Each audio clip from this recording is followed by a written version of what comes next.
minasan! Yahoo yahoo! Itazai! Sushi's Yellow Boba Crab Panda! Currently live with you with some yapping session. We're gonna be talking about movies. Are you ready? I'm not ready. I'm not ready. I kind of feel off today. I feel a little off today. I guess I've been trying to stay with the routine that I mentioned yesterday, like the whole exercise and stretching. Oh, of course, the feet. Hey, thank you for the follows. Clothing dreams. Hey, welcome to the stream. Hold on, let me give the foot. There we go. What's up? What's up to you too? The other sushi redeem is up. It is. It's up, isn't it? It should be up. I made it. I turned it on earlier. Yeah, it's up. It's up. Eto ne. I was saying. Wait. My brain is not working as fast as it should be today. I see it. You don't know what it's called. It's called Baby Sue. That's what it's up. Wait, hold on. I need to move this thing. Ah, my poor brain. Oh, my poor brain. It's not working, bro. My poor brain is not working as fast as it should.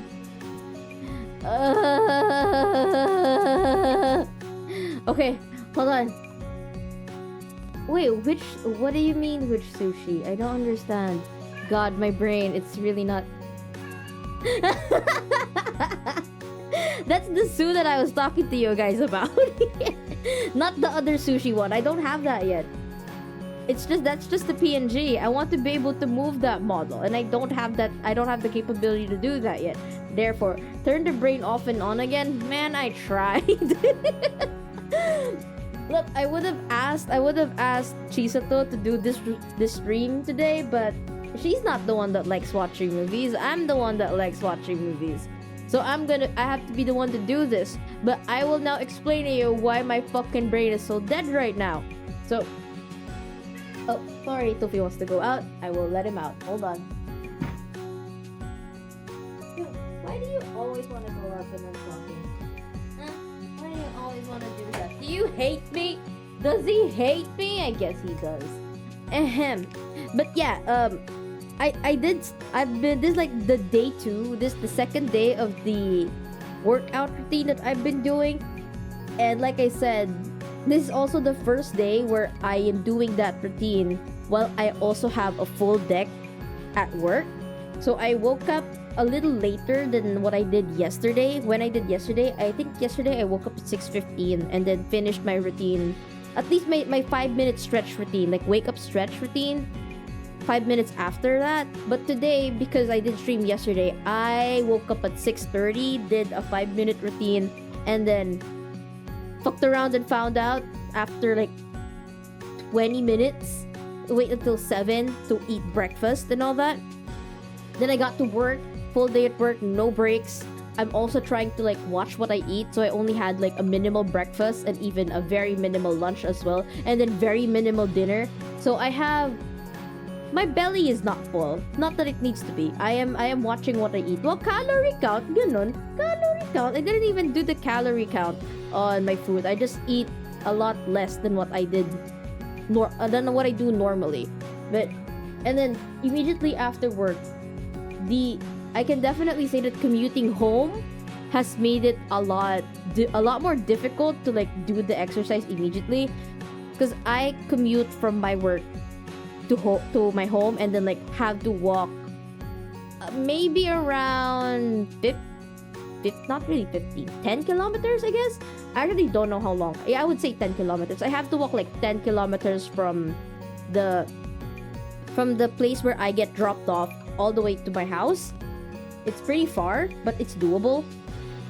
So then when I get home, it's like I'm kind of tired. Alam mo yung, you know that feeling when all of the adrenaline you have from going outside suddenly just drops to the floor once you reach your house? That's what happens to me. But I can't sit down on a sofa or a chair after going home, or else I will stay on that chair for an hour or maybe longer. So immediately after getting home, I went to my room, changed out of my work clothes, and then into like my workout clothes, and then did the 15-minute stretch and 30 minutes of Hatsune Miku boxing. It's actually pretty fun. But immediately after that, I ate, and then I could have slept. Like I could have taken a nap after doing my nightly routines. But I wanted to read the fan fiction instead. But I kind of don't want to add sleeping for an hour at like 7 p.m. in my routine. Oh my God, Sean, you did. I haven't seen you since last year. How you doing, my guy? Eto ne. So then, I also actually just finished like a fanfic 10 minutes before stream started, and I kind of wanted to read another one because I'm just so dead tired right now. It's the piling exhaustion from work and then the workout, and then now I have to be high energy for you guys, which I'm not blaming on you guys. I want to stream. That's the point. I may be tired, but I want to stream. Okay? So this is not on you. Are we Transformers talking or fanfic talking? Both. But I'm not gonna talk to you guys about that. We're gonna reserve that for when you guys finish the community challenge, which is now 26,000. That is 16% or more than that. I think we reached 20% yesterday. We're reaching for 40% today. That's what we're doing. Come on! Thank you for the contribution, Envy. I think somebody also contributed earlier. Who was it? I think it was Mirku. I'ma scroll up. I'ma scroll up. Oh, that's the highest I could go.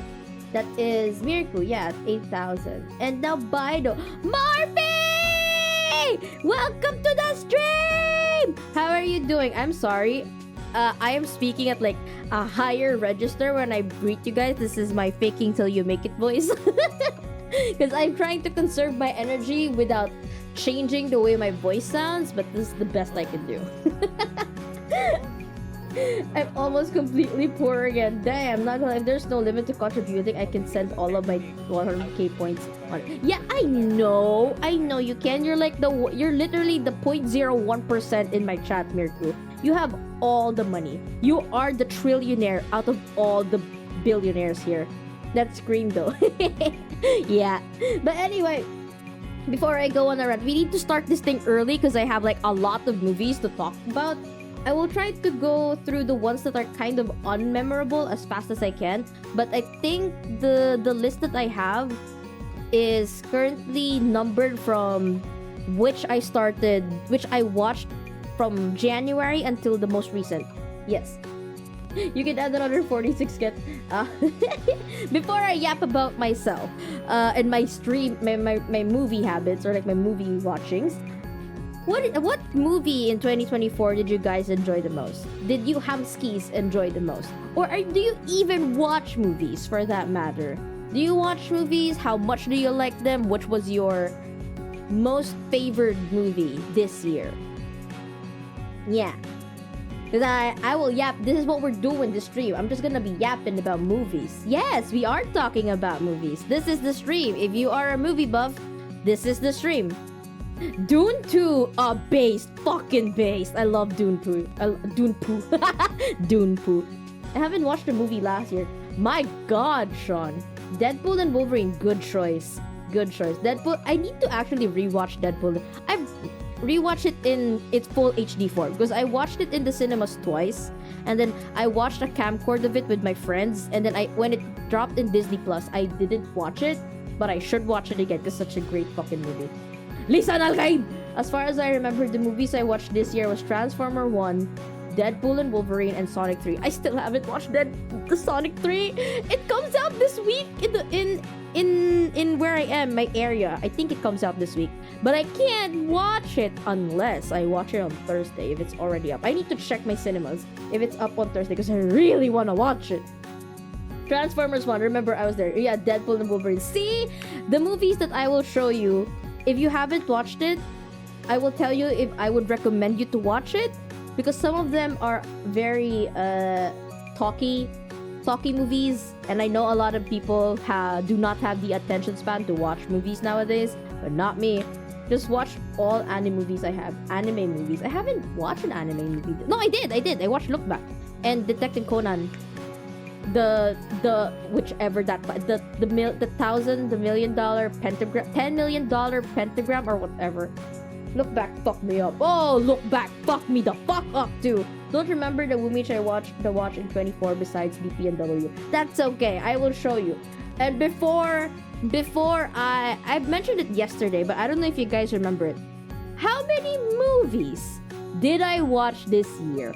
I know for a fact I watched more movies this year last year compared to like in 2023. I watched more movies.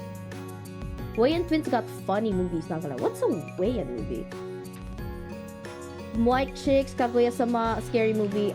Some of the movies that I have on my list are movies that are way older than 2024. So the way I do my 2024 movies list is anything that I have watched for the first time this 2024 would be on this list. It doesn't have to be released last 2024. As long as I watch it the first time, I will put it here. I did bend a little bit of my rules because my usual rules are this way. Like as I said, number one, it has to be a movie that I haven't watched ever before, and I have to have watched it the first time during the year we are ranking it in. And then the other one is that any movie that was released in 2024 that I watched in 2025 or like around the first week of 2025 or the year after that is not gonna be included in the 2024 list. But I did bend that rule this year. I have added 2 movies that I watched at the beginning of 2025 back into the 2024 list. It's I'm gonna say it already now. It's Furiosa and Flow, because I really wanted to watch those 2 movies, but I haven't found a copy until like earlier this week. So I ended up watching those 2 earlier this week, and because they were really good movies, it felt like a disservice to not put them in the 2024 list and put them on the 2025 list instead. I binged every Bayverse Transformers movies last year, aka the start of the Transformers hyperfixation arc. Let's fucking go! I tried watching again the Bayverse movies, but the first one was already a slog to go through, even though I know that the first one was like the better Transformer Bayverse movies. Hey Mark! How are you doing? You followed yesterday, right? Welcome to the stream. Odd question though. If you did this tier list like a week from now, would you have added Sonic 3? No, unfortunately. Because like I said, my rule set is that if it's a movie that I watched last year and it came out, if it's a movie that came out last year but I did not watch it until this year, then it's not gonna be part of the 2024 list. It will be part for the 2025 list, except for Furiosa and Flow. I'm gonna put them on 2024.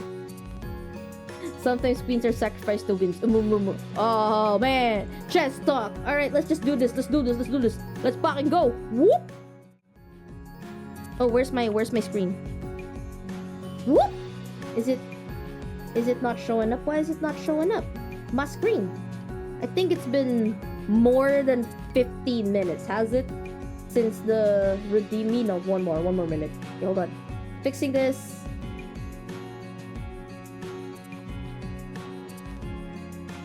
Woohoo! Here we go. So this, is it visible to you guys? Does it clear? I do have 2, 4, 6. I have 6 categories in which I will put the movies that I mainly watch those for cool action scenes and slightly turn my brain off for the non-fight scenes. Because like, I think I got really angry after the first 3 movies. When I was younger, that's when I popped out of the Bayverse movies. Because I really did not like the new cast after Sam Witwicky's team. After Sam Witwicky got booted out of the main Bayverse movies. And I'm just like, I just don't like Mark Wahlberg and his cast. I hope that I wanted maybe who was the leader of the Nest? The military guy. I wanted him to be I wanted the military guy to be the next lead, but I guess it wasn't meant to be, and it was Mark Wahlberg instead. Lennox, yeah, I really liked Lennox. I don't know why, I really like Lennox. Transformers 1 has a lot of interesting, cool action scenes, but like watching it again, way into the future with all my future knowledge on Transformers, I'm like, I could live with it. It's an interpretation that I can live with, but at the same time, it's like there's so much cringe stuff in it, so much sexist stuff with it, especially with Megan Fox. Like, if we think about this clearly, the reason that Sam Witwicky is the main character of Bayverse is because there's a character in the IDW comics and the G1 cartoon that's Sam Witwicky, but he is so far removed from who they are in both iterations. Sam Witwicky in the Bayverse movies is just a fucking idiot. He's a lovable guy, but also he's a fucking idiot. Like, let's be real, if anybody in the Bayverse movies would be like totally a robot, or would be like in the Autobot club, it would be Megan Fox's character. She is literally made to be... She's a mechanic, for God's sake. She's a mechanic. She can do so much more than Sam Witwicky for this team. I like Cade Yeager because of how stupid this random dude is just being able to beat down the Decepticons. He injected Captain America juice into himself a year prior. I loved him in 3 though, when he was just stressed out and pissed all the time. Also, the stupid Romeo and Juliet love bullshit in the 4th movie hashtag. I don't even remember the 4th movie. See? I don't remember the 4th movie. I remember the 1st. I remember bits and pieces of 2 and 3. The 4th movie... Wait, when was the movie where Megatron's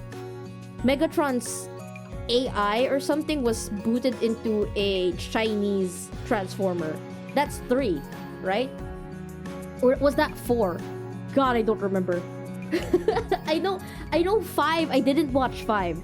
That's why I don't remember seeing sexy Optimus Knight. The one with Anthony Hopkins, that's the one I didn't watch. I'm pretty sure that was 4. That was 4? The one where they put Megatron's consciousness into like a Chinese transformer. I remember nothing except for the Romeo and Juliet thing. That was so surreal, just carrying a specific line of the law in your wallet. I don't even remember that shit. My gosh. I guess it's once I'm actually out of Transformer content, or like if I'm slowly getting bored of Transformers content, I'm just going to watch Bayverse movies on their own, so that I have like, oh, this piece of shit is garbage. I'ma go watch some peak Transformers. It's gonna be like a palette de-cleanser. That's what I'm gonna do with it. A palette de-cleanser. Yep, and turn him into Galvatron just to turn it back to Megatron. See, this is also one of my problem with like the soft reboot verse. Like, I really enjoyed Bumblebee, but then the Rise of the Beast movie was also pretty good if you take it as like a standalone. But if you try to connect it, because Paramount is trying to connect it with the Bayverse timeline, it really doesn't make sense. And also the fact that this was only the second movie after Bumblebee, which was their reboot. They already introduced Unicron, and like, Unicron is like the last mega boss of the Transformers universe. Why are you introducing him in your second part of your movie, in the second part of your reboot universe? Not to mention, they also included G.I. Joe into the Rise of the Beast movies. And I also read the IDW comics in which they already added, or like they had the crossover with the G.I. Joes. And like, it's kind of ass. Not gonna lie. The crossover event between G.I. Joe and Transformers in the comics was kind of a bit of a because it's all such a huge misunderstanding with all of the parties, and that's the kind of crossovers that I hate the most, where it's all just a huge misunderstanding. And they do have a crossover with MLP. I think, yeah, they have, but it's not official. It's not part of like the official IDW timeline, but they do. I'm pretty sure they do. If they're gonna have a third reboot movie, then they're gonna have G.I. Joe into the movie to somehow defeat Unicron and also somehow have Lennox be the G.I. Joes. But I'm pretty sure they canceled the Transformers movie with crossover with G.I. Joe. I think that's a canceled project now. Because Hasbro is not putting any money on any more Transformers movies as far as I know after Transformers 1. But I might be wrong. I want to see Optimus Prime with Pinkie Pie in half. That is the one fandom I will not throw myself into. I will not throw myself into MLP. I am thinking very heavily into not Transformers, into TMNT, because back then I was also into Teenage Mutant Ninja Turtles, but I have been so far removed from the fandom since like 2010s. I know nothing. I didn't even watch the new Teenage Mutant Ninja Turtles cartoons. The one that got really popular around 2015, where they were like, yeah, I didn't. Rise of the Teenage Mutant Ninja Turtles ata yung cartoon. It was getting some steam in my back burner. I was kind of interested in watching it, but I never really got to watching it. And then they released the movie and all that. And then now there's a new Teenage Mutant Ninja Turtle series, and then the new movie Mutant Mayhem, which I watched and really like. So yeah. And then I found out IDW also has a comic series for Teenage Mutant Ninja Turtles, so I might throw my hat into that, but I'm not sure. TMNT 2012, and I thought that was the coolest shit ever. I actually like the one before the Rise of the Teenage Mutant Ninja Turtles. The one that I watched was it was around the time when Winx Club was a thing. Cause like I remember watching a very specific season of Teenage Mutant Ninja Turtles on like a streaming website.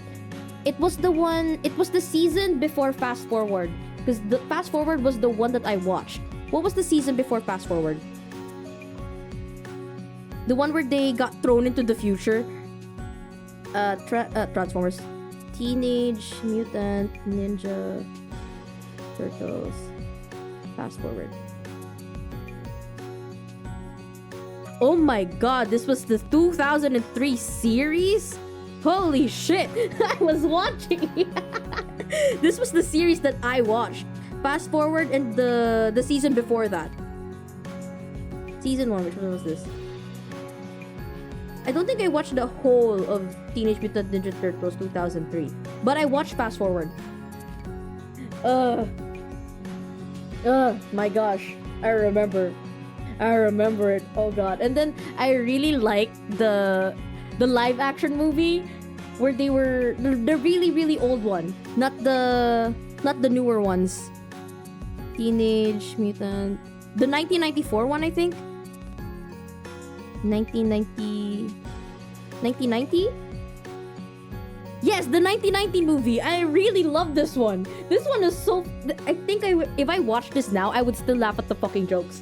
I think I still will. This movie is so timeless to me. It's insane. I also got Michael Bay's hands over it. Which one? 2003 or the live action one? The newer live action one, the 2012. Tama ba? 2012 live action. Yeah, Michael Bay had a part in that. I hated that one. I have a vivid memory of entering my Big Bros classroom when I was and we saw that movie. The new TMNT live action movies, I don't like them. I don't like those. I still have the DVD of the night. Oh my god! I think I also have a DVD of this movie, but I might have given it away because we cleared out all the DVD, our DVD shelves here in my house. We cleared all of those a year ago or 2 years ago. So I don't know if I still have a copy of that. Wow, you have it. Congratulations. Problem, you don't have a DVD player. Nobody has a DVD player anymore.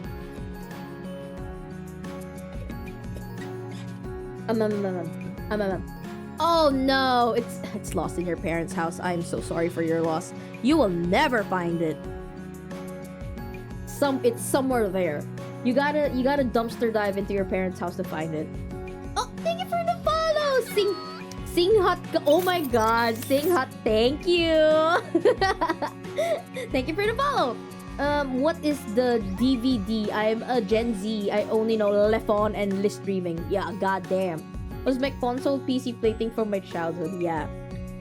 I think I still have a working DVD player in my parents' room, but we don't really use it anymore. I also bought like the last Blu-ray DVD that I bought was Rise of the Guardians. I'm Gen Z. I'm also Gen Z. I found out I'm also Gen Z. I thought I was a millennial, but apparently not. I'm a Gen Zer. Man, he didn't know DVD. I'm pretty sure everybody knows what a DVD is, unless you're like an alpha gen kid. Then you wouldn't know what it is. Oh no, wait. What's after Gen Z? Gen Y, right? Because like I'm pretty sure my sisters are also Gen Z. What's after Gen Z?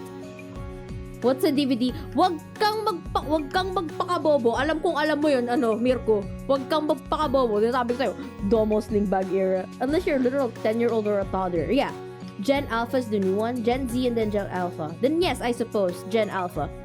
Majority of Gen Alpha, I would assume, is familiar with what a DVD is if you don't say it as a DVD, I suppose. The ones that they're definitely not aware of are flash drives or floppy disks. Those are the ones that I'm sure that they do not know. But DVDs, I'm pretty sure they kind of still know. Second and Jeje era. Jeje era. XYZ alphabet Sun mo Diamond Purple. I'm going to laugh so hard if that is exactly what they name the succeeding generations after the beta generation. Kinda, I know what a floppy disk is. Yeah, I mean, I'm not generalizing it, but because like you are part of the digital, I would say you're part of the community that kind of knows what those are. But if you're one of those quote unquote normal people that just scrolls through TikTok and IG and all that, I don't think you would actually know what floppy disks are. VCRs, I would say, if you like watching things, you would know what a VCR is. I don't know DVD, I only know VHS. I see, mga audience ko, pinagpapakilala ko ilang taon na talaga kayo. No. I don't know, but I've never seen her touch the floppy disk. Only pirated CDs. That's okay. I have used the floppy disk for like 2 years in my grade school and then but I've never actually used it. Like, as part of the curriculum, I had to use it, but like on my own, everybody was already using hard drive, USB sticks back then. On my time. Tangina, mga lumaki na JJ era, camera lang mayawa.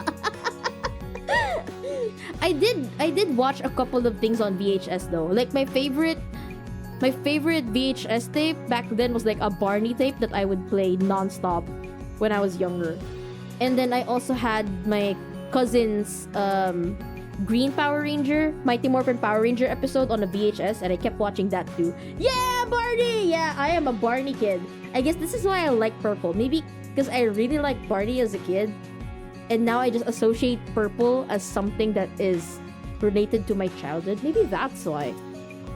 I like playing with floppy disk at my dad's office. Just pull the slide. I like playing with the sliding thing too. Imagine living into the Gen Sigma era. They're nerfing the new generation by calling them Gen Beta. You know?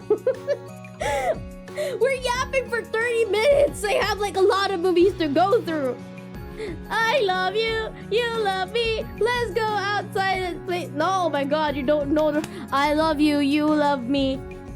Oh God, I don't remember. I only know the parody song, which they've been playing non-stop when I was in grade school, where they tried to kill Barney. That's the only thing I remember. No, but legit though, I grew up with VCDs and I don't get to use VCH. Bro, you're too old. I just had like a couple of VHSs that my parents, because like my parents used to be movie buffs as well. Their date nights would be watching movies, and at that time VHS was the thing, so they had a lot of VHS for me to watch. I'm not sure if I watched the original Star Wars on VHS or on VCD. I don't remember. If they name a Gen Sigma, I'm ending myself. Ghost in 2001 still watching in right now. Tangina. Ghost Fighter, let's fucking go. I haven't actually watched Ghost Fighter like in full. Does Toby want to go inside? I hear him outside. Anyway, Ghost Fighter. Oh, Ghost Fighter. You know, for a time I was actually like confused if Ghost Fighter and Yu Yu Hakusho were the same thing. Because like I've only ever known Yu Yu Hakusho as Ghost Fighter, and then when I was finally into like the anime internet community, I kept looking at Yu Yu Hakusho and like that guy looks the same as Eugene, but his name is not Eugene. That looks like Vincent, but his name is not Vincent. And I'm like, the title is Ghost Fighter. But the title I grew up with is Ghost Fighter, and then the title I see on the internet is Yu Yu Hakusho. Everybody keeps saying it's Yu Yu Hakusho, so I'm like so are they the same thing? Or are they? Or are they not?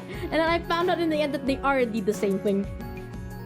Oh man, Fushigi Yugi. I kinda wanna rewatch Fushigi Yugi. Kasi sobrang tangin. Napakamarupok. Ang rupok ni Miyaka. Sino unang isip kayo naman? Sino unang pokpok? Correct.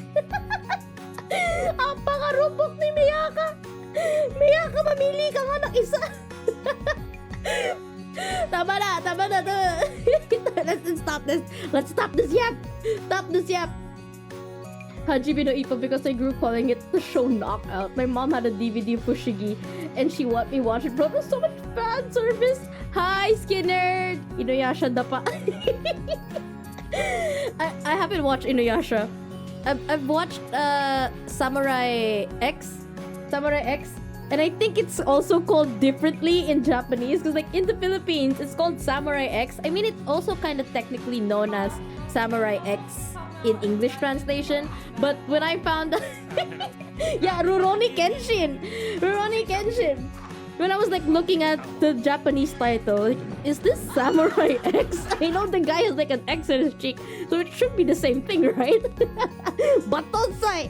I haven't watched the anime, but I did watch the live action movies. The live action movies were pretty good, I would say. I didn't watch the last one, the most recent one that they released. I haven't watched that one yet, but I might. I just don't know when. Lupin the Third. Oh my God, bakit natin pinag-uusapan to? Lupin the Third.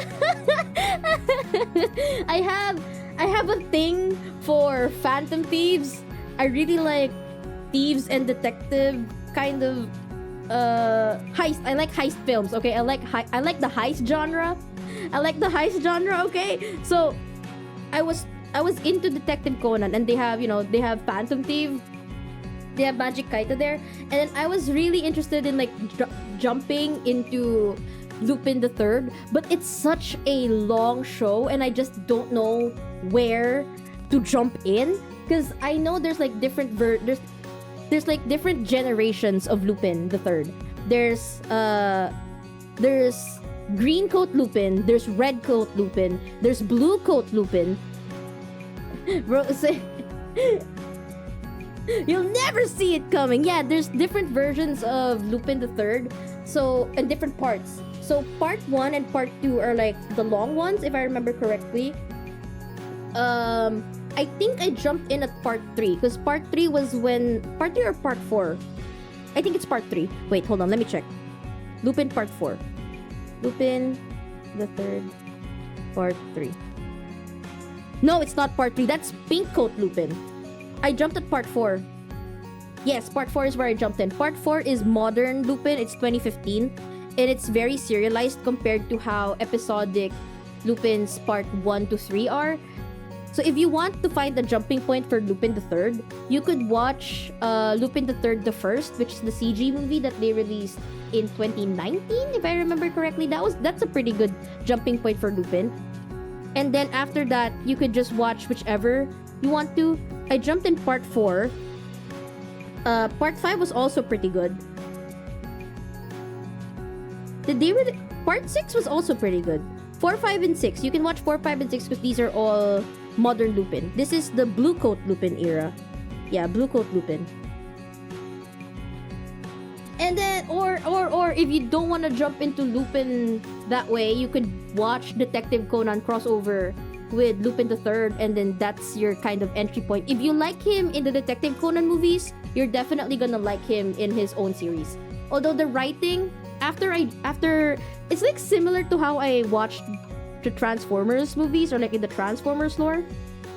It's like I really like the Bayverse movies, but then after I explored the mythos or like more extensive lore of Transformers aside from Bayverse, I realized how bad the Bayverse movies was. Because like my introduction to Lupin as like a character was in Detective Conan. I knew who he was, but I just never watched anything about him. And then I watched the Detective Conan crossover with Lupin, and I really enjoyed him there. And then I found out that Lupin fans did not like his portrayal in the Detective Conan movies. So like who's watching it as the first timers, like, why didn't they like it? He's pretty funny. I think they did it well. I think they did the adaptation well and all that. The crossover was good. And then I watched parts 4, 5, and 6, and then I figured, oh, now I understand why they don't like how Lupin and his gang were portrayed by the Detective Conan series. Like, understandable. So it's difficult for me to like watch Detective Conan and Lupin crossover movies now after what I know about like the original or like the main Lupin series. Sorry, I went on a tangent. Now I gotta go back and read everything. I have to go. Kaito Joker. What is Kaito Joker? I have heard of that before. Kaito Joker, but I don't think I watched it. Oh, this one. Yeah, I did not watch this. I didn't watch this. But like how, here you go, Envy, there you go, I said it. Drop in, but watch Lupin the Third, the first, which is like his origin story movie, and then part 4, 5, and 6. There's no such thing as, there is kind of like, similar to how Transformers is, there is like, it is a very long show. It has an extensive history, but as long as you know the core tenets of each characters and their backstories, you're good to go. It doesn't matter where you jump in. Although I would say parts 4, 5, and 6 are very much connected. So you can start with modern Lupin, start with 4 and then continue on from there. Bakugan, Beyblade, Gago, Bakugan, and Beyblade. I never watched the original Beyblade. I watched Metal Fight Beyblade. Bakugan, I just kind of took in by osmosis. Yu-Gi-Oh! Never watched. It's the one with the white-haired dude that used to air Disney. Digimon. Also never watched Digimon. Only watching the CG movie, Sherlock, and the Axe Guy movie. Sherlock? Sherlock. Lupin? Lupin with Sherlock? There is a season. I think part 6 is the one with Sherlock. That was pretty good. I like that one. City Hunters, sige. Tangina, 1996. Sige, sino pa? City Hunter! Oh my gosh! Nadoble yawa. Ano daw? How many years has passed in Detective Conan? Actually, Detective Conan is a series that actually has a word for it where the time does not actually move. Time does not actually move in Detective Conan. Ano na, dami ko na miss. Little Battler's Experience. Bye, Sean! Ito na. Backread na. Tapos na. Hey, do not disrespect Lupin the Third like that. Constant time thingy. Oh, bro, I was watching this newer Doctor Strange movie. Just remember the Benedict Cumberbatch. Yeah. Oh, man, I was really into Sherlock. Like, BBC Sherlock, I was really into that during my Tumblr days. And now I could barely stand watching it. Because I now understand what people say that it feels so pseudo-intellectual. You kind of feel like you're smart watching it, but then afterwards, it's like, no, the writer just kind of likes to over-exaggerate things. BBC Core, blimey. Hayate the Compact Blocker. Oh. Patient ni Hayato dyan. I haven't watched that one. I have seen it like a couple of times on Hero TV, but that's about it. Anyway, 38 minutes of yapping. I'm gonna steer this conversation back to the correct lane. Alright, steering it back forcefully. How many movies do you think I watched this year? How many fucking movies do you think I watched this year? I'll give you time. I'm gonna open up my aircon for a bit. No, not the aircon. pretty cool. 7? 2? Sigurado ba kayo dyan? Taasan nyo pa! Toofy snack. Let's call him. Hold on. Let's call him. There you go, Toofy. Come here. They wanna give you a snack. They wanna give you a snacky. 20? Sige, 18? You guys are underestimating the power of my boredom and attention span. 18 of which was TF1 over and over again. Is that a 50? Is that a 50? Close. 69. Nice. Very close. Very close. Very close to 69. Oh man, I wish I watched 69. I wish. 71, too high. It's around the 60s line. I am late, but I shall lurk. Thank you for the lurk, Itsuka. 71 is too high. 69 is actually pretty close. 69 minus 1, 2, 3, 4, 5.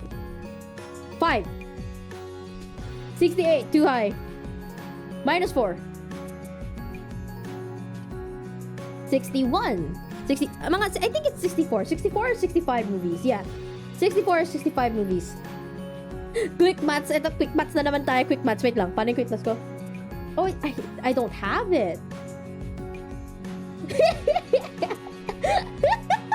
Di ako marunong mag-math. 69, 1, 2, 3, 4, 5.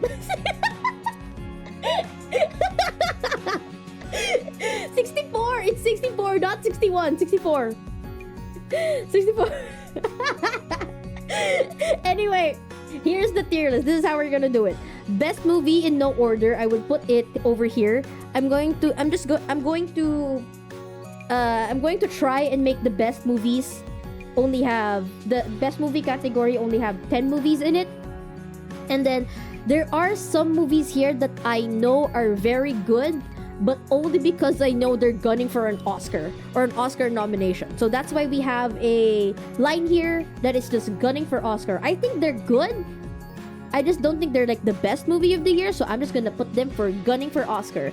Put it on loop are movies that I basically watched too many times, far too many times. I think you know which movies are gonna be here, but also you might not know. I could also put it up on the best movie list for the year. But you know, put on loop is just movies that I would not mind watching again and again. Some interesting parts, if I remember, these are like the meh movies. Like, okay, I'm watching it. I tend to like drip to my phone every now and then when something happens, titingin ako na, oh, okay, yeah, okay, that's interesting. Okay, son, happy la ba?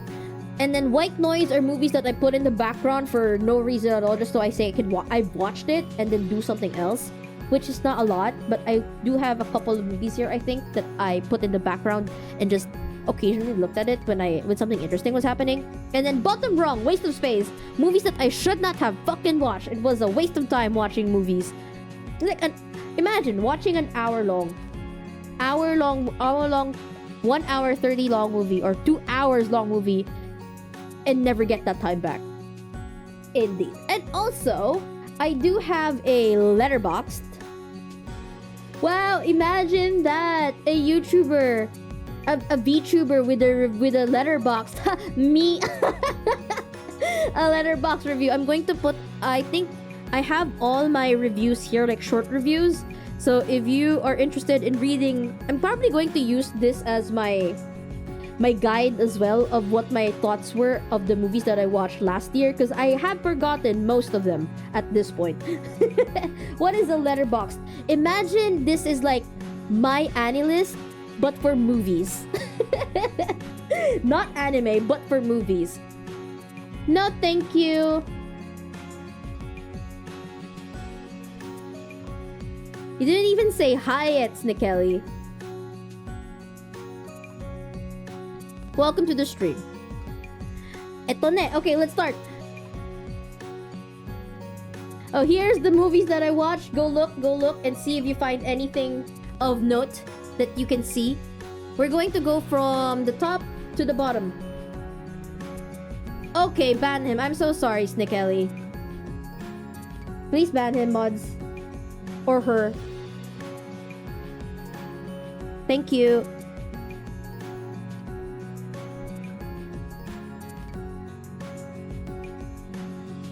Wow, that is a start for today. Let's wipe it up by singing some songs. I don't know what song we're gonna clear out. I don't know what we're gonna sing. Just to clear it out. Anyway, somebody has been a very bad boy. Because the first movie in the list is actually A Very Good Girl.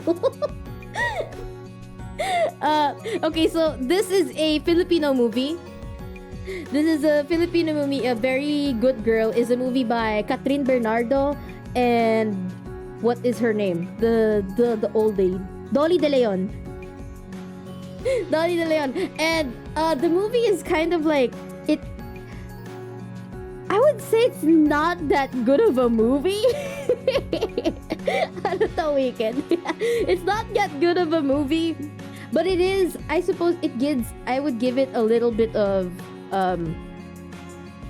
credit because it's one of those first movies that Catherine did after she broke up with Daniel Padilla. If you're into that kind of celebrity space, it's one of the first movies she did without Daniel Padilla, and it's very far off her usual brand of being romantic comedy or romantic drama. She's actually acted pretty well in this. I think she did really well. It's ano ba to? Okay, according to my Letterboxd review, I named it. It was something like it's a bit of a mix between Cruella de Vil, the movie with Margot Robbie, and Devil Wears Prada, with a little bit of Heathers. If you haven't watched Heathers, and a Mean Girls ending, where Dolly De Leon was. I'm sorry if you care about spoilers about this movie, which I doubt anybody is. She was winning against whatever feud they have. She and ano yan? Whatever Catherine and her, whatever feud they had between each other, she was winning that, and then she was gloating to Catherine, and then she just ended up getting run over by a truck, and I'm just like, what?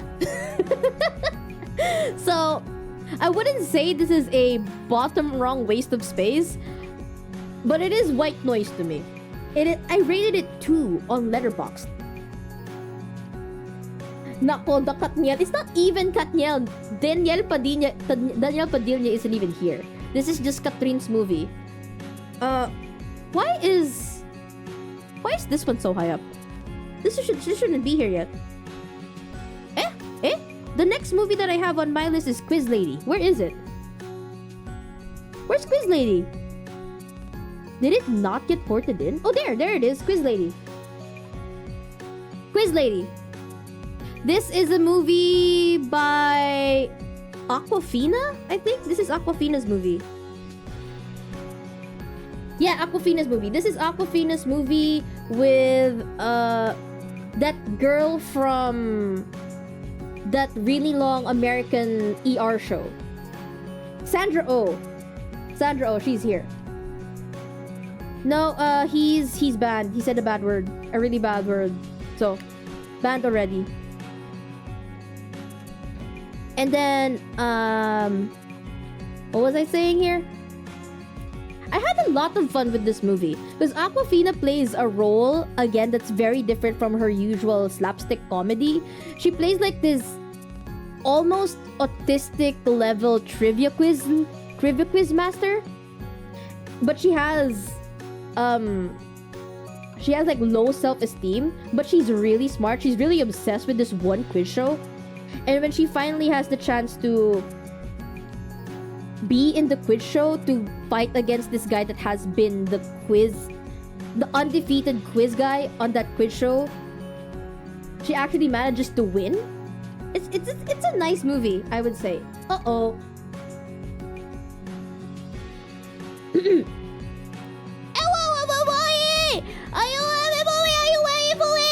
Are you waiting for reviews for Baba Who? Oh, waiting! You're gonna have this for 5 minutes! Hello!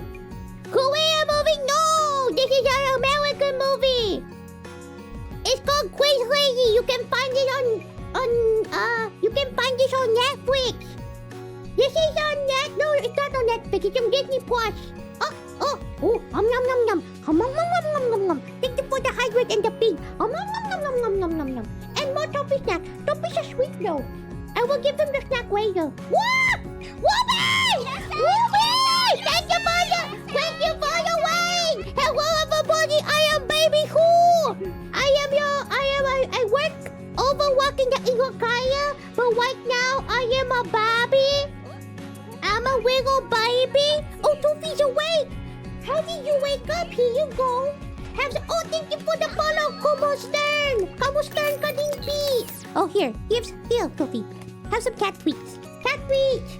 I play a variety of games, and right now, I play a variety of games. I like playing RPG games, but mostly any console games. Recently, I've been really into Marvel Rivals. I'm not that good into it, but you know, Token Dagger main rise.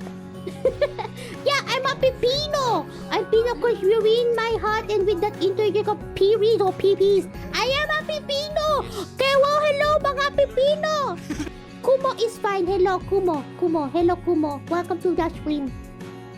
I need to count how long this will be because I can't do this for 5 minutes. Iiga ba dahil nakikilig ako sa'yo? Hindi ata dapat kinikilig pag na-umiihi eh. Dapat nanginginig sa sakit.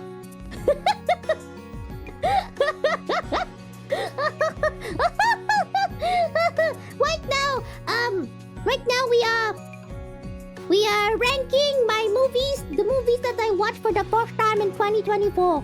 This might include movies that came out in 2024 or movies that did not come out in 2024 but I watched for the first time on 2024. Is Ruby still here? Ruby, are you in here? What's your favorite movie of 2024? Along with the waiters as well. What's your favorite movie of 2024? What's your favorite movie? Hi, Anna! Wicked! Okay, Pear! Wag mo akong chanalasahin. Isa akong maliit na bata. I have speed and the agility to dodge. If 2024 lang, yes. Wicked makes sense. Yes, it does. Wahoo! How long do I have this? I think it should keep me for 5 minutes. It's only been 3 minutes. Okay, right now we're talking about Quiz Lady. I will put this here. Some interesting pouch. And once again, if you guys are interested, I have Letterboxd.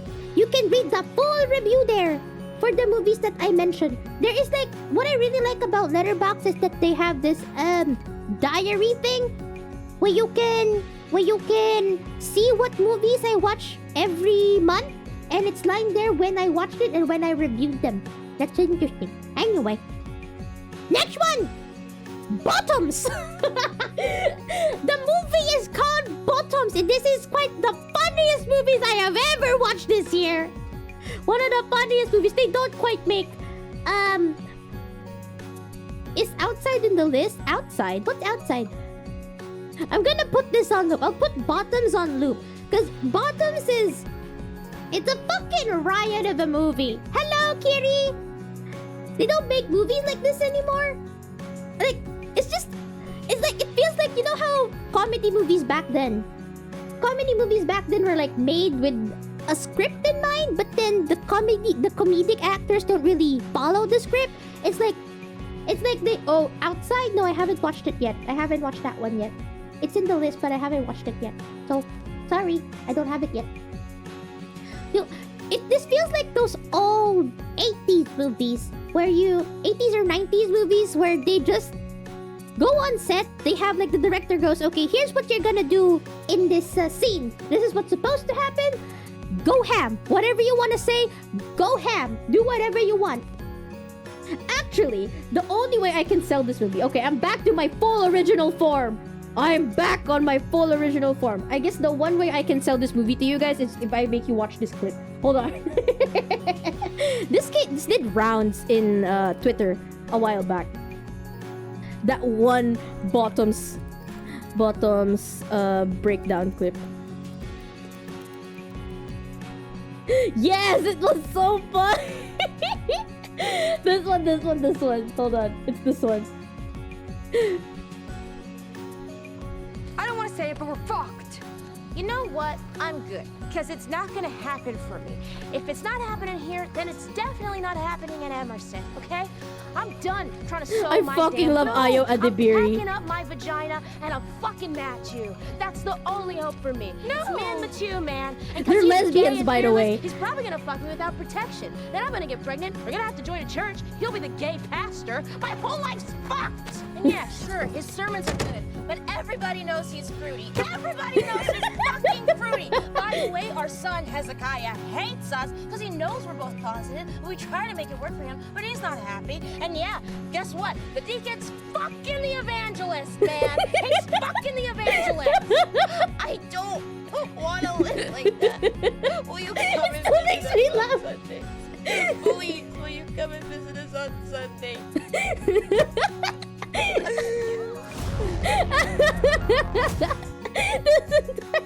This entire breakdown she has is ad-lib. You can actually see her co-actor kind of slowly break into character because this was not in the script.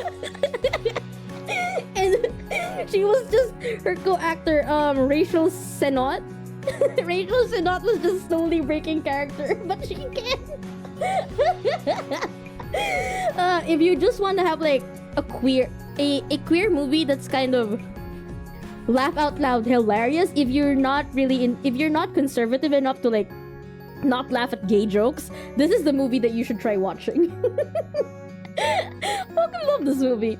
Wala akong Rush Hour dito. I don't have Rush Hour here. I have watched the first Rush Hour a couple of years back. The second Rush Hour I don't think I have, and the third one as well. I haven't watched those. Eto ne. After that, bottoms, I have The Boy and the Heron. The Boy and the Heron. I watched this in cinema. I tried to look for this. Wait, no, not bottom, wrong, Waste of Space. This is definitely gunning for an Oscar. I know. Wait, was Boy and the Heron last year or this year? It was last year. It did not win the Oscar last year, did it? I'm so confused. Anyway, this is a movie that I found pretty interesting. I think it's a slight how would I say this? I enjoyed this movie a lot while I was watching it. It won against Disney. Lamo, eat shit, Disney. Wait, who won last year? 2023 Oscar movie. Animated movie. Best animated movie. Was it this one? I don't remember if this is the one that won. I don't think it was. It's Pinocchio! Pinocchio won last year. That was nice. Pinocchio was really good. What was it up against? Yes, it was against Boy and Heron. Wait, what?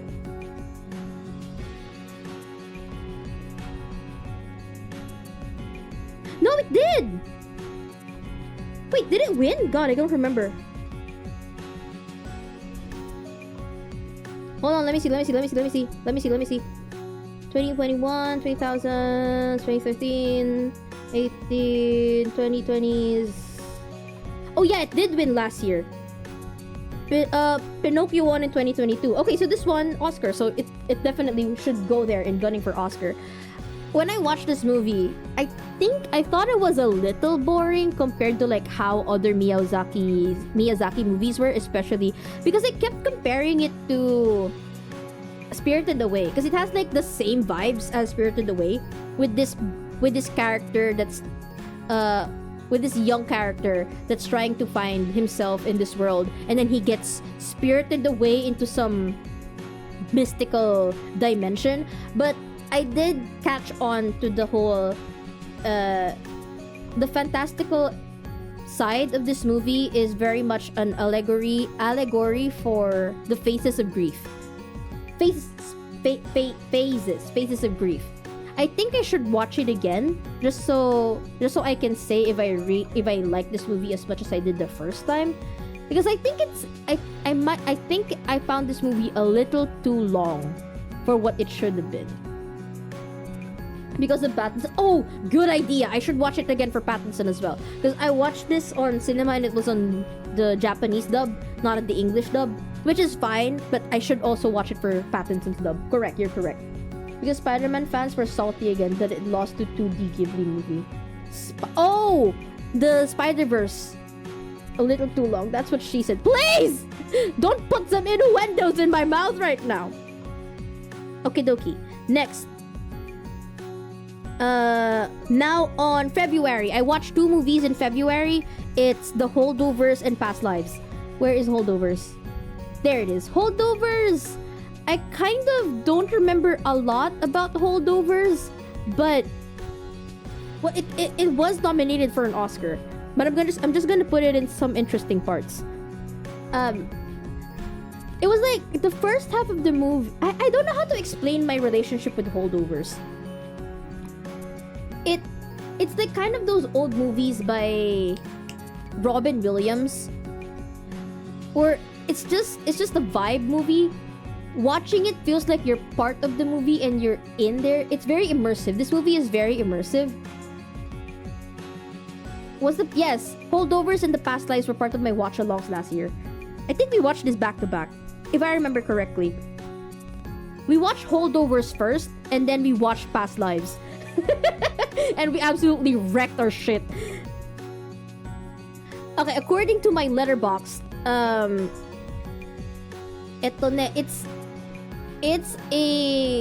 cast of Holdovers is kind of like a little bit of a found family, and I like that they all started.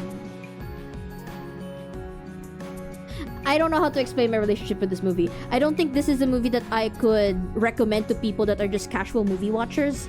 So we're just gonna put it in some interesting parts. Okay. I don't know how else to explain this movie. I just really like the vibes. Now, Past Lives, on the other hand, this I recommend everybody to watch. It's a romance drama movie. I will put it here because this is a 2023 movie that I just watched this year. So, Past Lives is about this Korean girl and this Korean guy who were childhood best friends. They're childhood best friends, and the guy has lingering feelings for the girl. But circumstances kind of pulled them apart because the girl had to move to the Americas, and the guy promised he was going to follow her to the Americas or keep in touch while she was in the Americas. But circumstances happened, they lost touch. The girl grew up in the America, the guy grew up in Korea. And then they were already in college, I think. The Korean guy ended up finding her on Facebook by accident, and they kind of rekindled what they had when they were younger.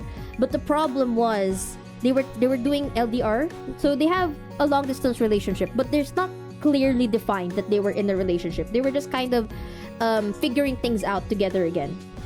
So then the girl cuts him off because she's been asking him to follow her in America for so long, but the guy has a job in Korea that he doesn't want to leave, or just like job opportunities in Korea that he doesn't want to leave yet for her.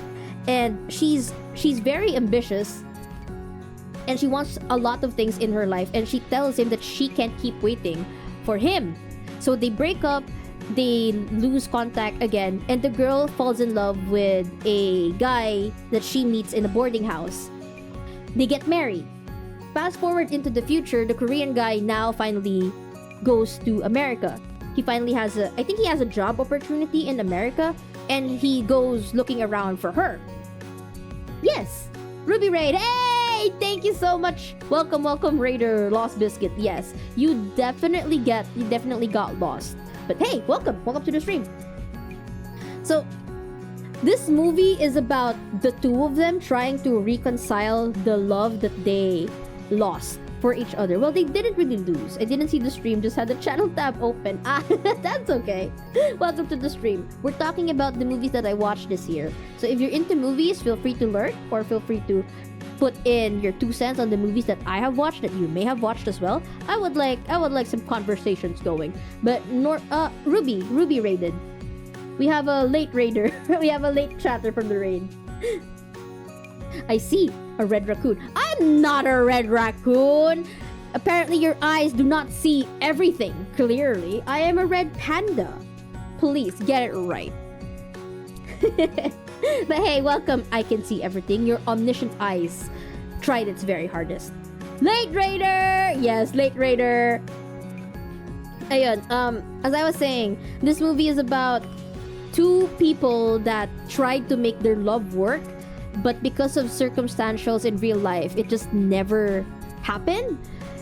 So when they finally saw each other, the girl was already married and the guy was still trying to pine after her, but the guy knows he's not a homewrecker.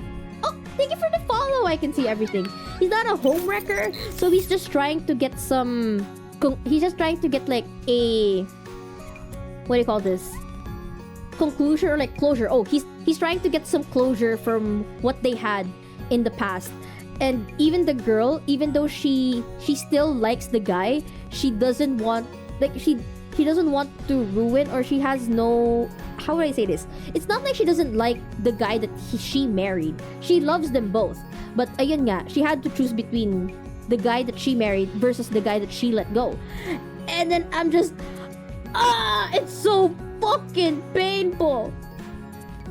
If there's any movie that you're going to watch from this list, I highly, I'm gonna add a new one. Highly recommend.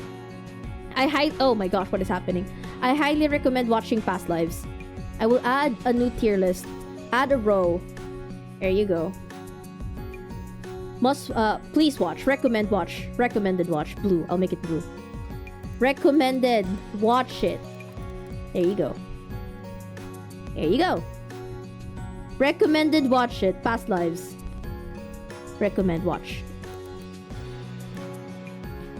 Sue's stamp of approval. Oh no! What happened? Ano nangyayari? I'm just trying to...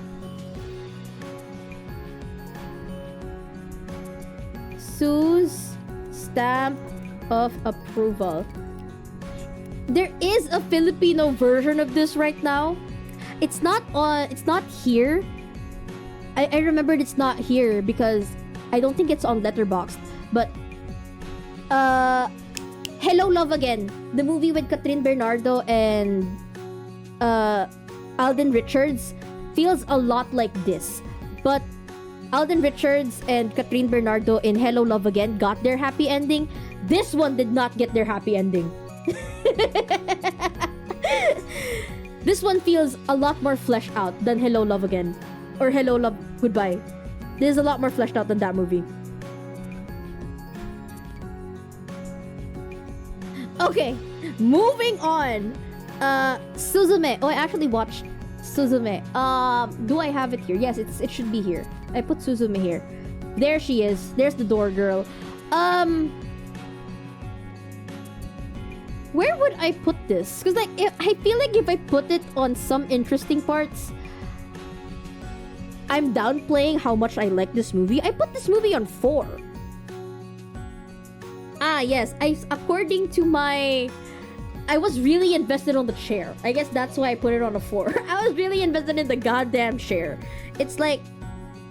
Oh, okay. I put it here. Apparently, I put it on my Sue stamp of approval. If you're into anime and, you know, have already watched Your Name and Weathering With You, come on, just watch Suzume. I guess the only critique I have with Suzume is that Makoto Shinkai's trilogy for Suzume, Your Name, and Weathering With You, it's all kind of the same star-crossed lovers formula, but in here it feels perfected. Like the dynamic between the two of them is like in Your Name, it's the narrative that's perfected.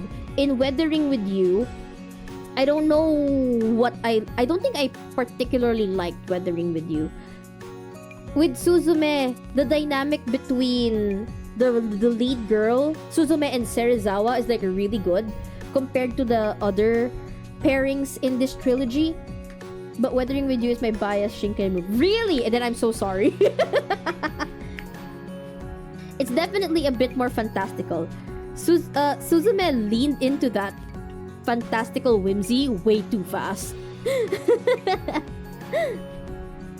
Which that is correct. Suzume is the one with the chair where they have to like close the doors. I think the reason I also like this is because it had something to do with time travel. I guess Your Name also had something to do with time travel. But, you know, yeah, Suzume, Dorting. Stamp of Approval. Watch it. Ito na, lalabas na natin. Fucking Dune. Wait, but dalawa yung ano? Wait, hold on. This is supposed to be my top 10. Top 10 movies of 2024. Top 10 of 2024. Here you go. Yeah. Lisan Al Gaib! Dune 1. I'm gonna put Dune 1 here even though I've already reviewed Dune 1. Because I rewatched Dune 1 again before Dune 2 and my fucking god, put it up there. It's not gonna be everybody's cup of tea, Dune 1 and Dune 2, but if you're really into like space operas with a lot of political factions and good acting, good cinematography, good narrative structure, Dune. It's really good. Happy New Year, Haruki! Haven't watched Dune though, but it looks really... It is. You're just gonna have to unfortunately have the attention span to watch both of these movies. Dune 1, I would say, gets far more interesting once you've already watched Dune 2. If you watch Dune 1 only, it's a lot of exposition dumping. It's going to get boring before it gets... It's one of those, it's really boring before it gets really interesting kind of movies. If you get past Dune 1 and move to Dune 2, then watch Dune 1 again, it's gonna get a whole lot interesting to watch. I want to watch it again because like I think Denis Villeneuve gets a lot better with Dune 2. It's one of those movies that you have to watch in the cinemas. Unfortunately, I know. Yes, you're right. This is one of those movies. I watched Dune 1 on digital copy. I never watched it in the cinemas because I wasn't into the hype yet. Like I was interested in watching it, but I don't think I caught it, or did I? I don't remember.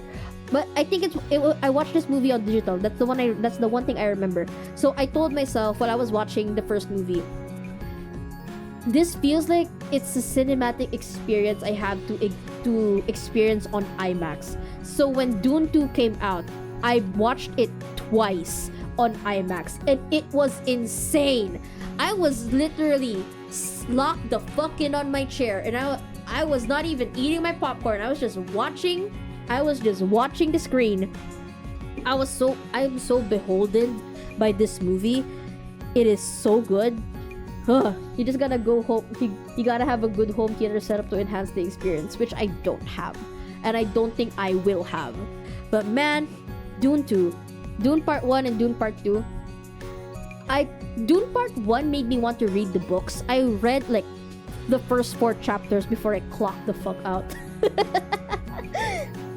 But then I might still try to read the first 2 Dune books. No, actually, I think it was Dune Part 1 and Dune Part 2 is just the first Dune book. That's just it. So if you watch these 2 movies, you kind of get what you're reading, but a lot better, a lot more from what I've read, based on the people that watched the movie that also read the books and also watched the first Dune movie adaptation. Denis Villeneuve did so well adapting this movie to become more coherent and more cinematic in a sense, but also without losing the essence of what this movie or like what this story is trying to portray. And I give them that is the highest respect a adaptation can give to its original source. And if I remember, Frank Herbert's son really liked the Dune movies as well. Yes, I do love Denis Villeneuve as well. Killers of the Flower Moon next is an Oscar movie, which is a very long movie. I got bored in some parts, but in some parts as well, it was really interesting because it tells the story of the Osage murders, which is a Native American Indian land in the US. I don't typically watch Scorsese movies because they're so long and sometimes a little bit narratively boring for me. I know he has a lot of good movies, but it's not my cup of tea. So when I say that I watched this movie kind of draggingly. I do not say that like I do not say that lightly. This movie is a little dragging, but I can say that this, compared to like other Scorsese's movies that I tried to watch, this one at least, even though it was narratively slow, I think it was paced really well and shot really well. Yeah, I don't know what else to say about this movie. But I just really like this. I don't think I'll ever watch it again. But the female actress here, eto ne, si Lily Gladstone. Lily Gladstone is really good. I think she was fucking snubbed for the Oscars Best Actress in here. She was snubbed last year. Hello, Wandering Bee. Welcome to the stream. Okay, next. Poor Things. Oh man, Poor Things. It's an... Okay, I'm good. I'm just gonna read off my letterbox. This movie, I did not expect it to be oddly sensual. Cause like, this is Margot Robbie, right? No, this is Emma Stone. Emma Stone's character, Bella, is a... She's a literal girl inside the body, in a body of an adult woman. Yeah. But it's such a nice movie. Like, I did not expect there to be so much sex stuff in this movie. But at the same time, it's like I'm fighting in my mind because this is Emma Stone playing a character that's quite literally a child in an adult woman's body because of brain transplant surgeries and stuff like that. And Emma Stone is like so good portraying like a child inside an adult woman's body, and the entire movie is just a coming of age story, a really sensual coming of age story, but it's her coming to terms with like growing into herself. Yeah, there were a lot of uncomfy scenes, and I think that's the point. It's also, that's supposed to be like the point because she is a child and she's exploring her body. She's exploring herself, you know? Exploring herself in terms of sensual and also like the world around her because she's been kept inside. She's been locked at home, you know? Full nude. I barely remember that, but I have watched it with my parent. And I also really, really love the set pieces in this movie. This movie is very gorgeous. The set pieces, the costume design, everything was great. I really love this movie. I would recommend it, but I don't think this movie is for everybody.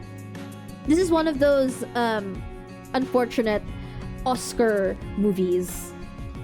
It's hard to watch, but it's also one of those, if you really love movies, you will give this movie a chance. Next, Damsel by Millie Bobby Brown. Fucking white noise! Actually, no, I think it's a bottom wrong waste of space. I watched this. It's very art housey. I rated this movie as a 3, but like, this movie is so fucking generic. Like, I do like that it has something interesting to say, but it doesn't really do anything interesting with what it had to say. Because, okay, what I put on Letterboxd is this. It's a nice take on the genre of princesses sacrificed to the dragon, but nothing too out there. Like, you know how a kingdom is prospering. You know that the kingdom that is very prosperous has a dark secret that it hides. So the reason that they're prosperous is because they're feeding their princesses to the dragon. But you know that there's something off about it because they're marrying princesses from not so well-off kingdoms to their family. Phosphorus? No. No. Prosperous. Millie's becoming one of those overrated celebs like The Rock. Yeah, unfortunately. So yun. This movie has it was interesting at the beginning, but then the more the movie went on, it's an hour and 30 long movie in Netflix, and I could basically predict every next part of the movie beat per beat. It was kind of sad that I watched this. But anyway, I watched it and there's that. Next, Argyle. From the director that did Kingsman. I will put this here. Some interesting parts. A lot of people did not like Argyle. I think it's a fun movie. The first half was kind of whack, but then the next half started like, it finally started to have that Kingsman flair by Matthew Vaughn, but like, I think it also connects to Kingsman at some point at the end, if I remember, or like, I'm not really sure. I just know that if I probably watch Kingsman again, this movie is not going to compare. I just thought it was a fun movie. The little twist at the end, I kind of like, but I also kind of saw it coming. Okay, here we fucking go. Ricky fucking Stenicki. I recommend people to watch this movie. If you love John Cena, watch this movie.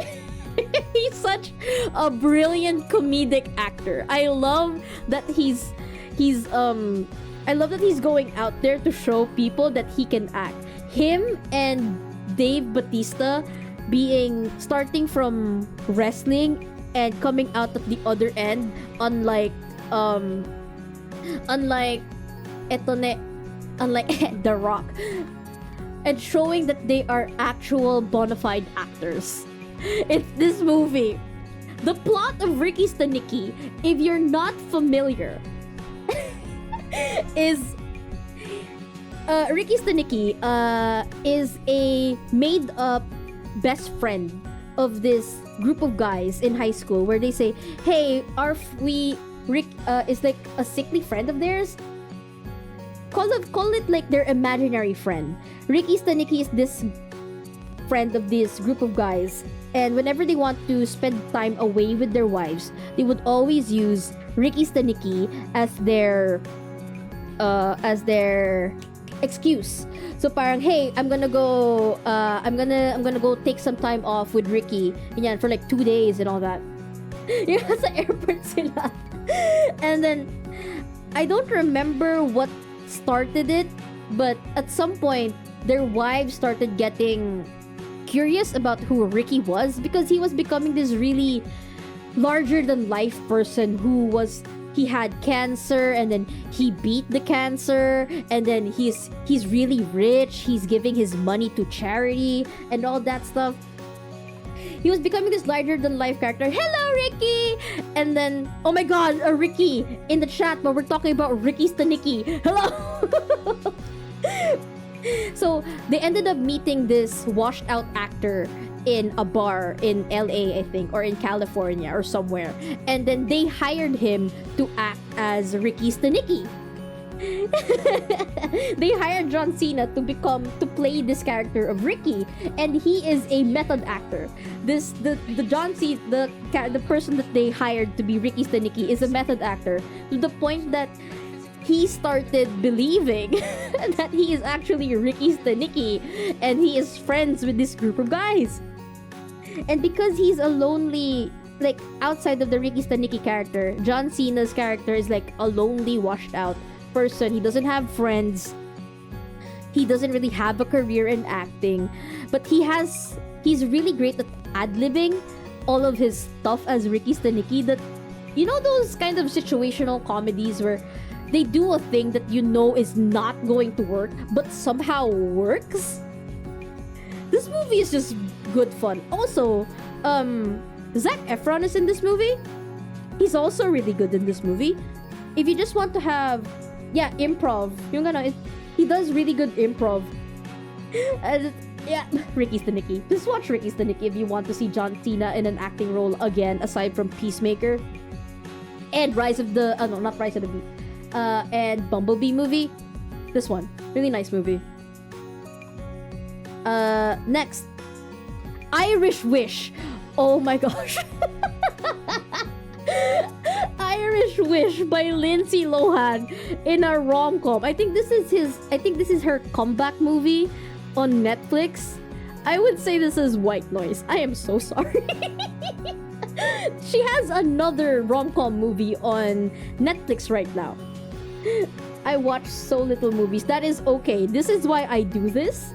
You don't have to watch every movie in this list, all you have to do is look at the Sue stamp of approval and maybe the top 10 of 2024. If you really want to dive into narrative works of movies, yes, those are the only 2 lines that you should watch. Or like, these are the only 2 lines that you should attend to. Everything else under that list, ignore it. So, Irish Wish, Lindsay Lohan. This is a wish fulfillment 2000s romance things. The plot of Irish Wish is like this. There's this girl who is going to be married to a person that she somehow does not like. Oh, no. I think, no, it was like this. Her best friend was getting married to a person that she liked. I think, oh man, I don't even remember what's happening in this movie. But it was something like this. It was something like that. And then she made a wish during the wedding. She made a wish because they were in Ireland. She made a wish that she and her best friend, that she would rather be the one marrying the guy that's being married to her best friend. And then what ended up happening was, while she was getting married to the guy that she wanted to get married to, she was falling in love with another guy. And I'm just, I mean, fair, the guy that she wanted to get married to has a lot of red flags and they were totally incompatible. But like, yes, it is John Cena with braids. You guys want to see the trailer for Ricky Stenicki? I'm going to sell you Ricky Stenicki. I will also put bottoms on top. Put it right there. Okay, hold on. I'll find you guys I'll find you guys the trailer for Ricky Stenicki. For the longest time, people did not know.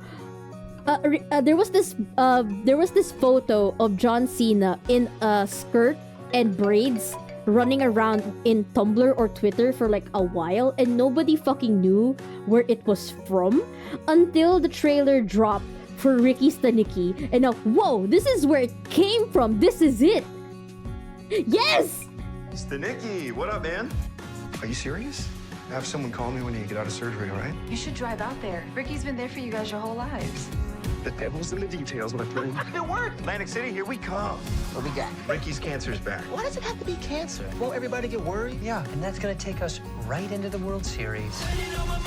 See, they have a fake friend. To Ricky Stenicki, the best friend we never had.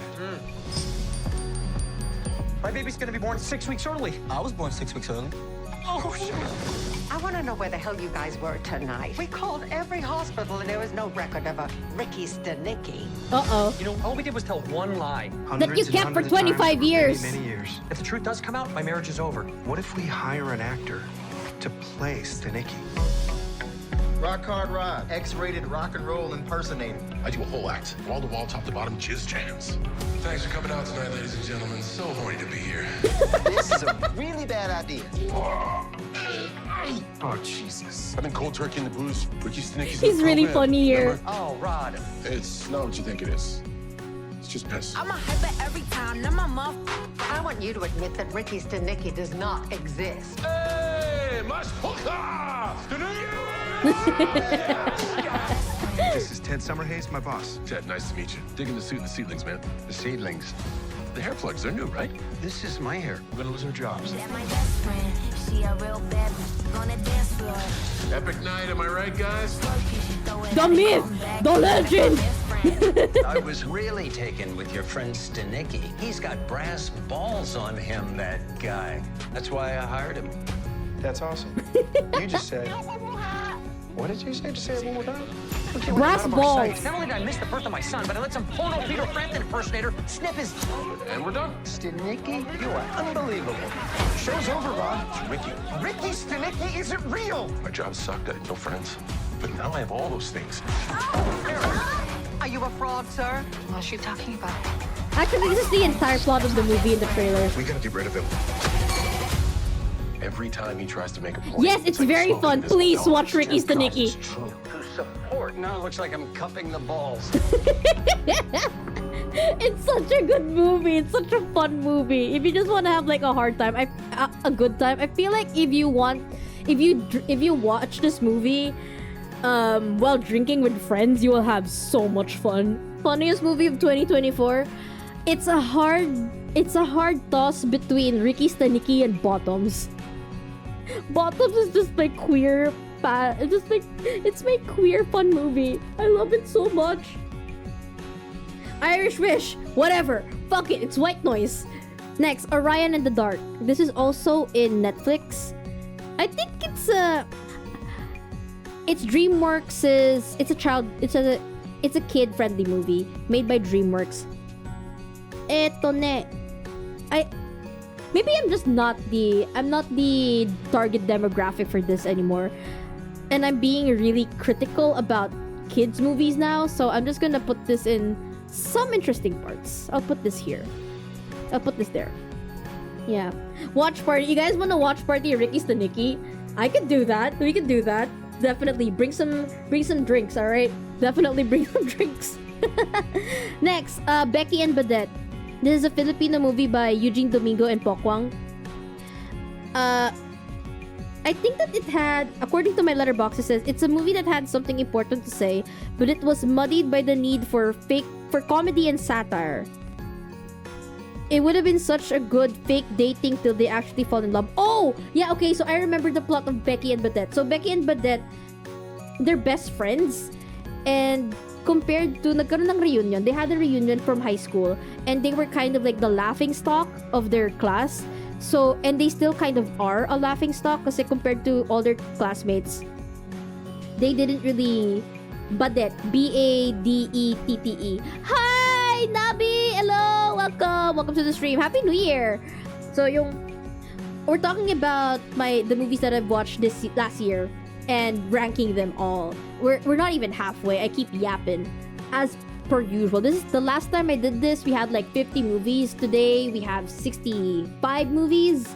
And the last time I did this, it took me like 4 hours. So we gotta keep moving. So in this one, they pretended to be lesbians. They pretended to be in lesbians with each other, even though they weren't. And then the it girl in their class is trying to prove that they are not in lesbians with each other. Series? No, it doesn't involve series. Because if I added series, this is gonna take a long ass while. But what series would you love to add? Yeah, Dune is here. Yeah, Dune, right there. It's in my stamp of approval. Right there. I would actually also put, since Dune 2 came out last year, I would put it in top 10 of 2024. Yeah, I'll put it right there. Becky and Badette, I'll put in White Noise. Next, Late Night with the Devil. I don't watch a lot of horror movies, but because this movie is held by David Dastmalchian, and I really like David Dastmalchian. I think he's an underrated comedic actor. I first saw him in Ant-Man, and I really fucking loved him in Ant-Man. And then after that, I kept seeing him everywhere, but he's never the top billing actor. So when I found out that he was the lead actor for Late Night with the Devil, even if it was a horror movie, I wanted to watch it. What's really interesting about Late Night with the Devil, I will put this in my stamp of approval. You guys should watch this if you are into horror. So this is kind of like a mix of mockumentary and found footage film. It's about this late night show that's about to be pulled off the air, and as a last ditch effort to try and save his late night show, the late night host invited a girl that was possessed by the devil, and essentially what he's trying to do is to raise the ratings of his show that's going to be cancelled if this special didn't do numbers, was perform an exorcism live on the late night show. And it's a really creative movie, and it's really great. I don't know what else to say about this movie. It's just that it's a fun take on the mockumentary style in a horror genre. It's great. If you're into that, watch Late Night with the Devil. What I don't like about this movie is that they used AI art in some of the yung ano yung mga in between. Oh, thank you for the follow, Johnny Kiel. The what do you call this? The commercial scenes. Yung mga ganon. It also reminded me a little bit of WandaVision. If you guys have watched WandaVision by Marvel, it's something like that, but centered into just a late night show. Next! Oh, I put Spider-Man here on my letterbox, but I didn't put it on the list. I rewatched the first Spider-Man by Sam Raimi. Still fucking good. Still fucking great. Okay, anyway, moving on. Wish. Bottom rung. Waste of space. Actually worse than... I can't believe this. I'm saying Wish is actually worse than Damsel. I can't believe this. And I hate both of them. But anyway, Wish is supposed to be Disney's 100-year anniversary animation feature film. And this movie was supposed to go back to its roots, you know, with the princess and an evil villain that's evil for villainy sake. But it kind of fell flat because I'm pretty sure already, if you are interested in watching movies or watching anything made by Disney at this point, I'm pretty sure you would have watched this or watched somebody review and tell you how bad this movie is. What's really sad about this movie is that there's a lot of executive meddling. If you read into the production of Wish, there's so much good concepts in here that would have made it a love letter. Essentially a love letter to what made Disney the powerhouse as Disney Animated Studios as the fantasy powerhouse that it was. Because in the movie, Asha is just some random girl in the kingdom that was chosen to become the king's apprentice, which was like, okay, why did she become the king's apprentice? I think she just sent like a resume or something, and that allowed, I don't know, the king just decided to get her as his apprentice. And in this kingdom, everybody, once they come of age or once they have a wish, they could give this wish to the king to be granted in the future whenever he would grant them their wishes and all that. And she wanted to, I think she wanted to become an apprentice to the king because her granddad is really old, and she wants to ask the king to grant her granddad's wish before he dies. And then she finds out, and yada yada yada, whatever. In the concept art, in the concept of Wish, Asha was supposed to be the adopted daughter of the king and the queen. And you know how classic Disney princesses are actual princesses? Hello, Envy. Well, thank you for the surprise. Or like actual princesses with, you know, titles. You know, oh, thank you for the hydrate. I will drink. That would have been like so good if she was the adopted daughter, because in that concept, the king and the queen are actually evil. They are using the wishes to give them power. So they tell people that they should give them their wish. I know. I've been talking to you. I just automatically say welcome to the screen. So yun nga, diba? The king and the queen tell their kingdom to give them their wish that they will grant. But what they don't know is that the king and the queen are actually using people's wishes to make themselves more powerful.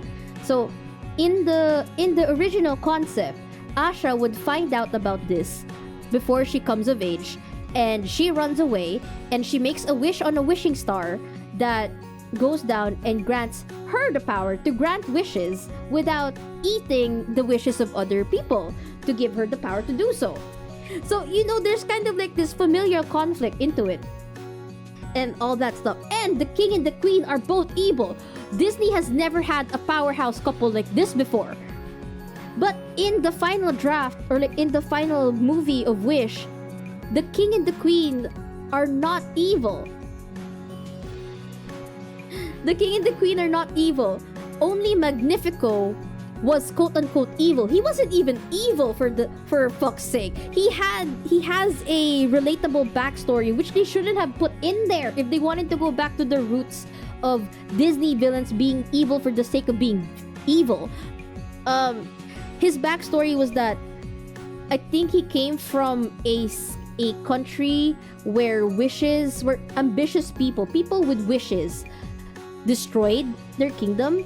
So he left that kingdom and started his own kingdom where he was kind of controlling people's wishes so that they don't rebel or the wishes of other people does not ruin society, which is kind of understandable. It's a little how would you say this? It's a little dictatorial, but you get what he's coming from. He's relatable in some sense. So when the time comes that Asha comes down with the wishing star and is able to grant wishes of other people without using the magic that he has, it just ends up becoming like he's jealous that somebody else is granting wishes. And then he becomes evil because he uses an evil book that the queen told him to not use. And like, that's the only reason he became evil in the movie, because he used an evil book that he knows was evil. So the same motive as the Vision Hunt Decree in Genshin minus the sad backstory. Yeah. So this movie is like just bad. The rewrites up on YouTube were like way better. I think there's this original song with Caleb Hiles that they did a song. I wonder if I can play it here. Hold on. I play it here. I'm not gonna make you listen to the bad songs of Wish, but this song that they made for Wish fan song King and Queen, Caleb Hiles. This one. This is an original song.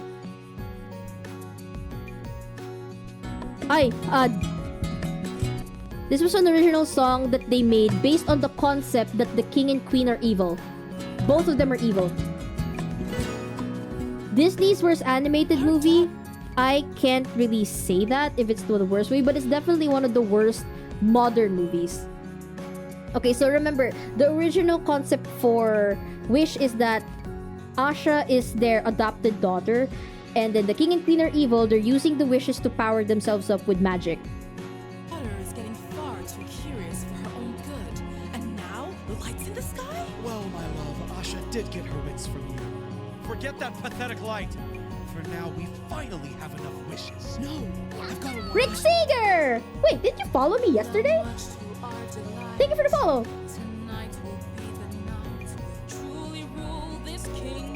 Imagine the powerhouse couple we could have had.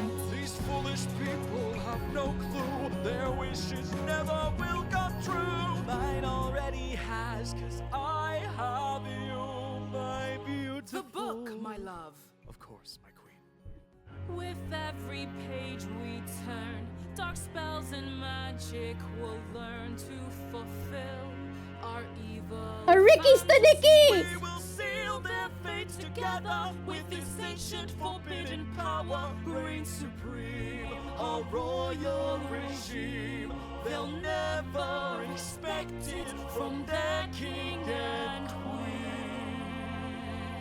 This is our message to the people. We'll take them down. I wanna see them bow in humility. We'll make them bow. Their dreams will never see the light. The time is now. We'll watch them. Yes, the villain song for Wish is fucking bad. This is our message to everyone who has given up their wish. Crushed, destroyed, sent into a dark abyss. Now it's fueling our wicked ambitions to send the city into submission. With these rings we make a vow. We'll use the powers they endow to build an army that follows our command. Oh, later after the song. Take our forces overseas and rule the world for eternity. We'll step on anyone who gets in our way. No one will dare defy. Death to those who don't multiply. They'll worship and adore us like God. This is our message to the people. We'll take them down. I wanna see them bow in humility. They're so in love and they're so evil. Oh my god, every day I get so sad that this is the wish we could have gotten. As they squirm and plead. This is our message to. It's time to bless our subjects and show them who we are. They may try to escape, but well, they can't go very far. They think we're gonna help them. Oh, how sad. Next time, try wishing on a star. This is our message to the people.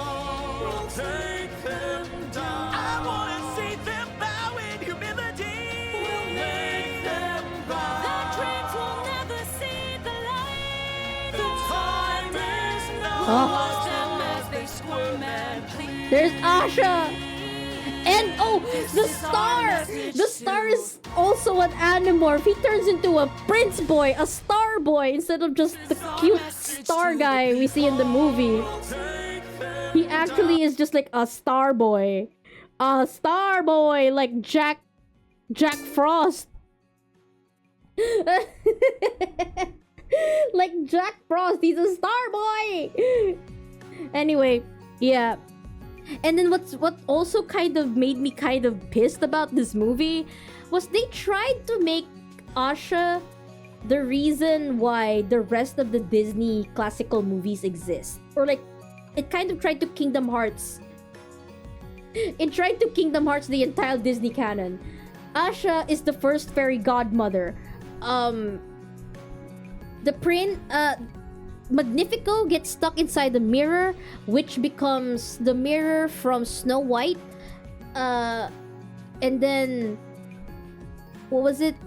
I'm not sure how the allegory of Asha's friends, 7 friends, become the 7 dwarves. I don't understand that. But anyway, what else? Her pet goat becomes the literal god or the reason why Zootopia exists.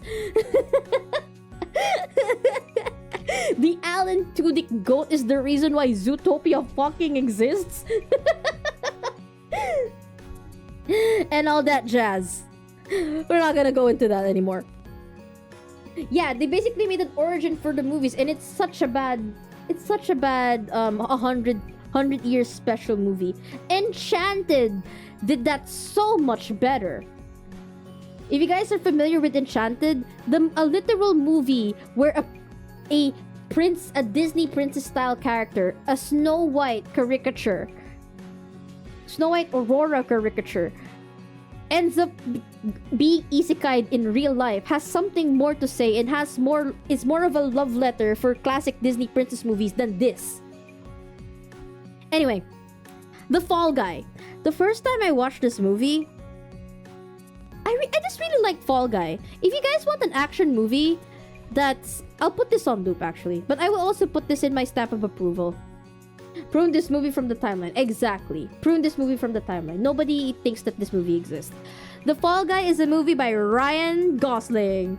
If you are a fan of Ryan Gosling's comedic act, just watch this movie. A reenactment of a song from that movie. So this movie is a love letter to stuntmen in the Hollywood industry, with a side of romantic romance between Ryan Gosling, who is the stunt actor, and a budding director in Emily Blunt's character. That's it. I just love this movie. That's it. And I normally don't watch a lot of romance movies, but this one got me really interested between the will they, won't they romance between Ryan Gosling and Emily Blunt. Fall Guy nga pala. Ayan. No. Then I rewatched WALL-E as well, Treasure Planet. Oh, Haikyuu. Next is Haikyuu. If you don't watch... I'll put this on fucking loop, man. I'll put this on fucking loop. If you don't watch Haikyuu, then you're not going to be interested in this movie. But because I did, I watched this on IMAX. It was a limited time screening in the Philippines. I watched this with a full theater of Haikyuu fans, and I was at the very front. And my god, that one scene where they did this it was at the very climax of the movie where Nekoma and Karasuno. Oh, Jesse! Welcome to the stream! Yeah, hello! Welcome everybody! My name is Sushis, your local overworked red panda. I play a variety of games, mostly story games, RPG games on the console because my laptop cannot handle playing Steam games. And right now we are doing one of my favorite yearly things, which is talk about movies I watched last year. What was your favorite movie of last year, Jesse? What was yours? As I was going back, where was I? Oh yeah, the highest point, the climax fight between Karasuno and Nekoma. I think it started with what's his name? My God, I forget. Kenma. It started with Kenma's move. He ran after the ball, and then the moment the ball hits his arm, the POV shifts from last favorite movie though, since I don't watch movies that much though. That's okay. That is okay. What is your favorite movie then? I will accept that one instead. Atone. So what he did was, the moment Kenma touched the ball and then it bounced up in the air, instead of becoming like a outside POV, it becomes an internal POV of the ball.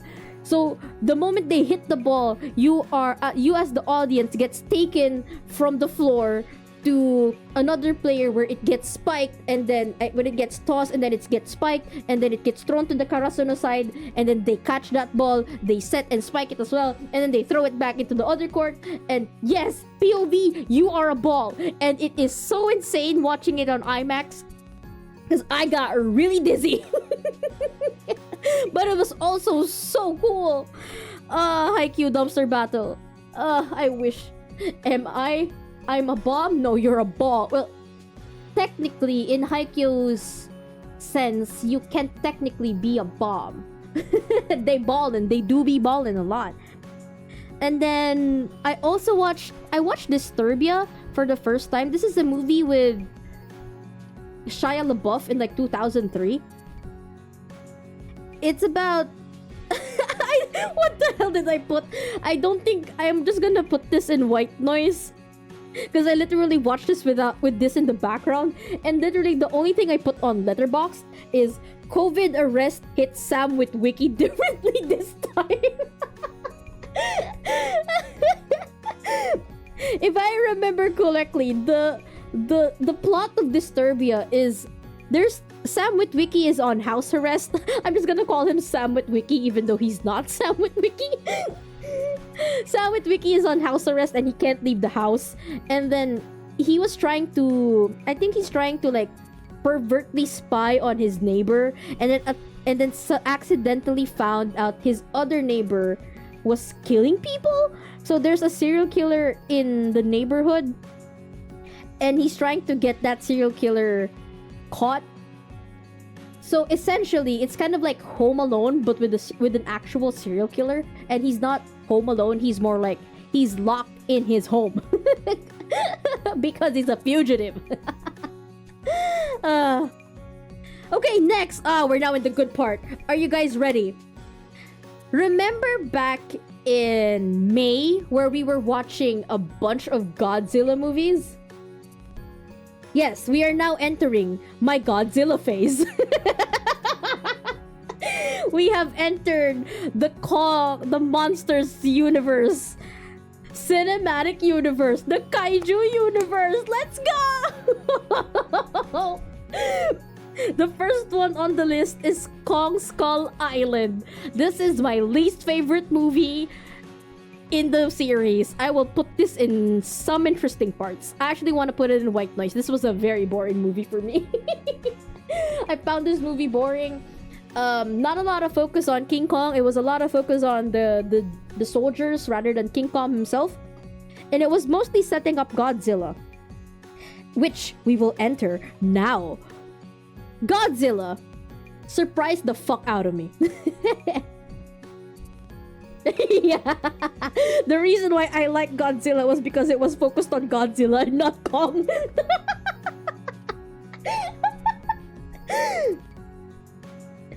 I think this is the first movie I watched.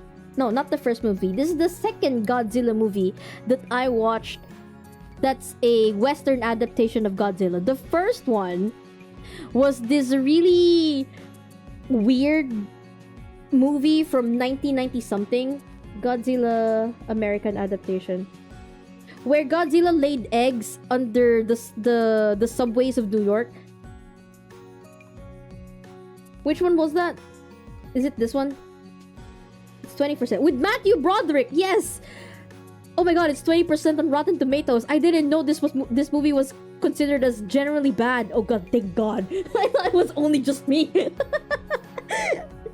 This movie with Matthew Broderick, that's the first Godzilla movie I've ever watched. I've never watched any of the Japanese Godzilla movies, but this was pretty good. I will put this on loop if I need to watch, if I kind of get the itch to watch more Godzilla movies, or again, I would just watch this one. This was pretty good. I think I've watched this twice. This wouldn't be the first time. I don't think this is the first time I watched this movie. This is the second time. But regardless, I'm gonna put it here because this is the first time watching the entire series. Next, Godzilla, King of Monsters. Some interesting parts. I think I did not like this movie because it had Millie Bobby Brown. Yes. Yes, there it is. I did not like this movie because it was focused on Millie Bobby Brown. Gonna lurk. Alright, thank you, Jesse. Thank you. Thank you for the raid once again. Enjoy lurk. Enjoy the grind stream. But they have Ghidorah. Yes, they do. But I also don't like Millie Bobby Brown too much. It's not. I didn't like it. I didn't hate it too much. It's like, in Letterboxd, I have Godzilla at the 4 stars and then King of Monsters at a 3.5. So it's almost there, but not completely. But this is where the King and Godzilla movies start becoming... I don't know. I just don't like her. After what she did as 11, as 11 she was fine, but then after Stranger Things just kind of got too out of Netflix's hands and the kid actors became a lot older, I just never liked her anymore. I think she has a one-note way of acting. She's not a very good actress. She doesn't have a lot of range, as I would say. And she doesn't pick very good roles, I would say. The roles that she picks are not too far off her comfort zone. Oh, Fate! Thank you for the Fate. From this point on, it's now the best parts of the Godzilla universe, the kaiju universe. Godzilla vs. Kong. Fucking insane! I fucking love this movie, girl. This is the moment where I suddenly locked the fuck in. I am in this now. I think this is where... Yeah, the only thing I put in this is that I did not expect to like this movie way too much. Nobody redeemed the food fact yet, as far as I know. Yeah, nobody redeemed food fact yet. I don't think anybody redeemed. Is it cooldown? What? Who did? I didn't see. Oh, I'm so sorry. I didn't see whoever did the food. What? It says... Surprise, Pat, redeem me. Substacks guy. 12 snack, hydrate, feed me. 12 snack, maybe. It's not here on my history. Oh, there! 20 minutes ago by Itsuka. Itsuka! Okay, hold on.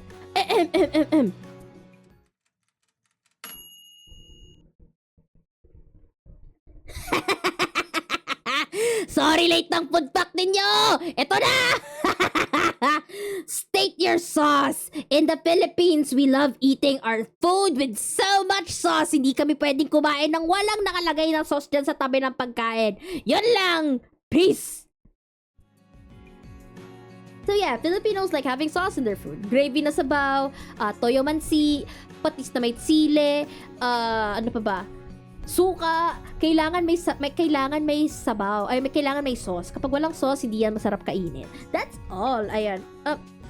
Correct me if I'm wrong. Is Godzilla vs. Kong the movie where... Yes! Okay, Godzilla vs. Kong is the point where I started getting invested with Kong. Sabawin ng toyo. Ano lang yan, yung toyo kinagawang sabaw para sa kanin, di ba? Ginawang sabaw toro. Exactly, liquid seasoning ginawang sabaw. Oo, masarap kaya yun. Masarap kaya yun. Lalo na kapag yung ulam mo beef steak. Oof! Sarap! Anyway, this movie I would put on loop because I really enjoyed the dynamics that they have between Kong and Godzilla, and the fact that they made Godzilla to be this god that is almost untouchable. As I said, king of monsters. And then there's the underdog that is Kong. So much Soju.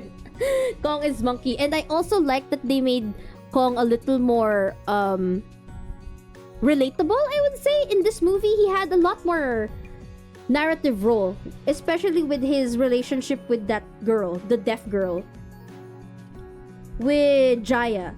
I really like their relationship.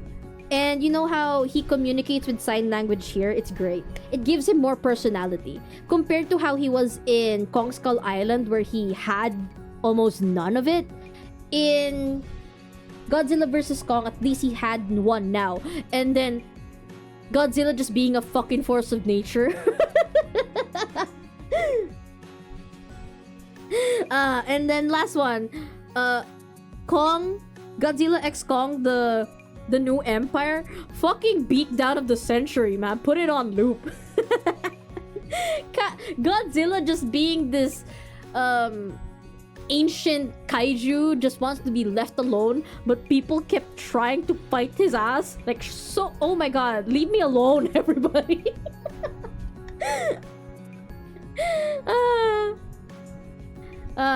There's nothing else left to say. This entire series is just a fun movie to watch. Just skip Kong Skull Island, and then everything else, watch it. Next, Abigail. Oh, Abigail. I'll put this here, Sue stamp of approval. If you love vampires, watch this movie. That's all I'm telling you. Watch this movie. The director of this movie I first saw from what's the title of that movie? Hold on, what's the title of that movie? Casting crew.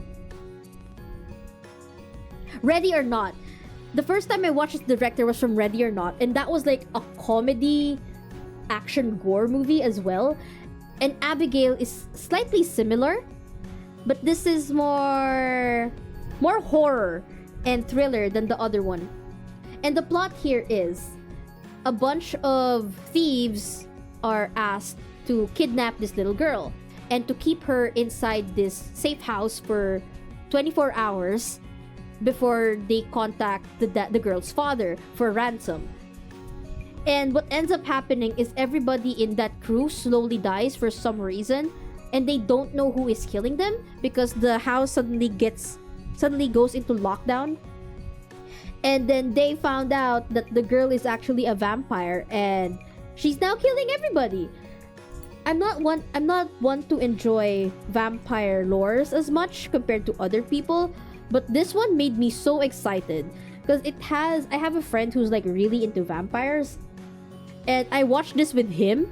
Just watching him go absolutely bullshit insane with how accurate the depiction of vampire powers are, or in terms of hierarchy is in this movie.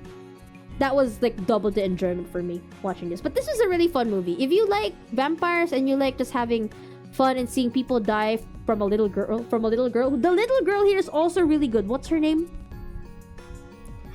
Alicia Weir. Alicia Weir is so good in this movie. She was also Matilda in the Netflix Matilda. She was also great there. I have high hopes for this girl. I wish to see her more in other projects. Alicia Weir. Child actress similar to, who's that girl who plays as the younger Miss Marvel?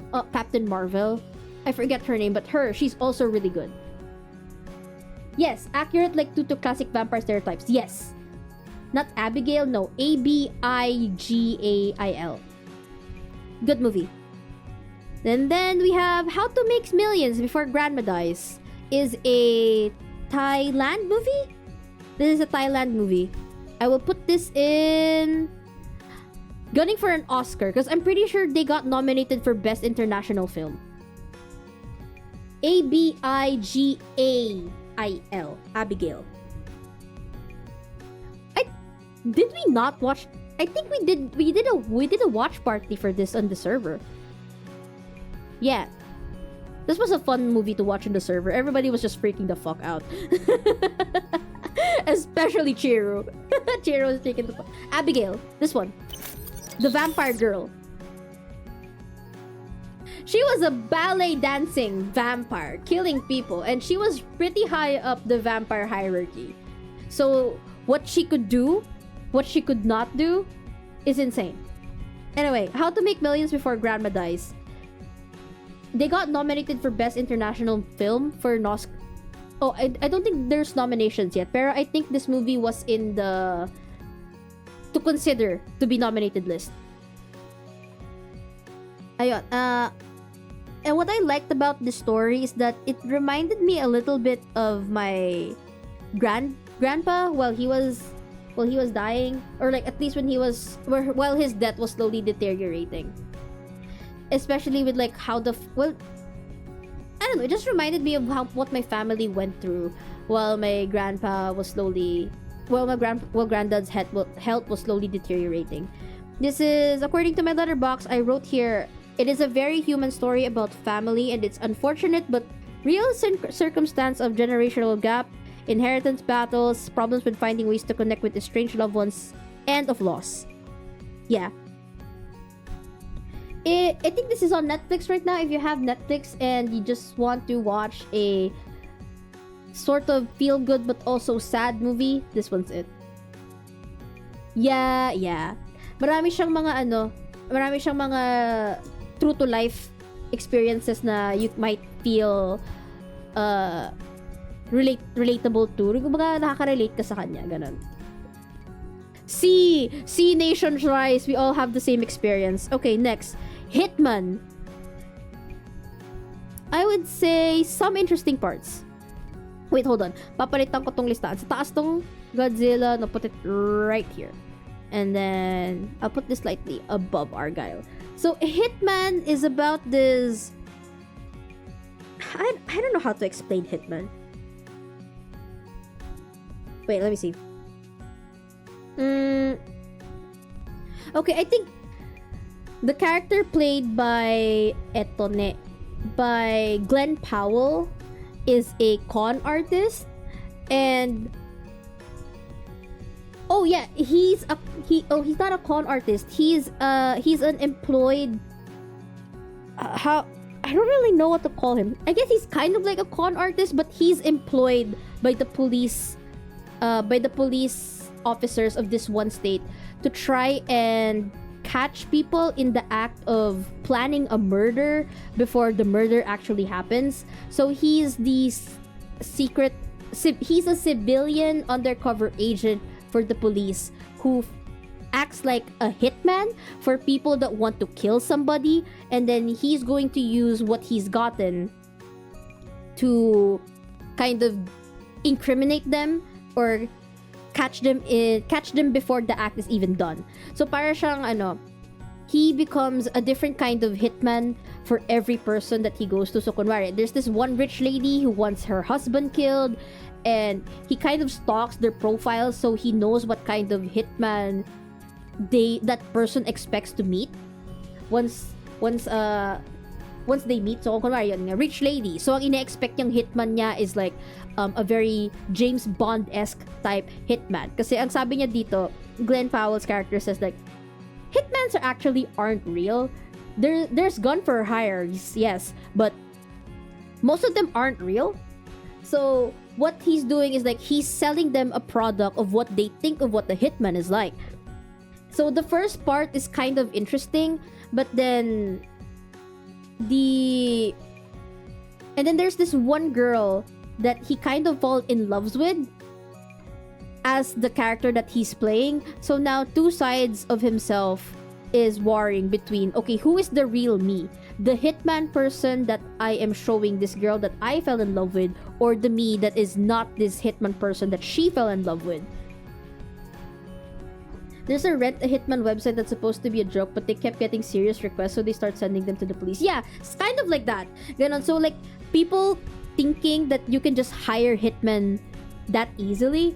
So what he's doing is he's pretending to be the hitman and then selling that information of their plan of, or who they want to kill, or the intent to kill, to the police so that they could be charged and all that.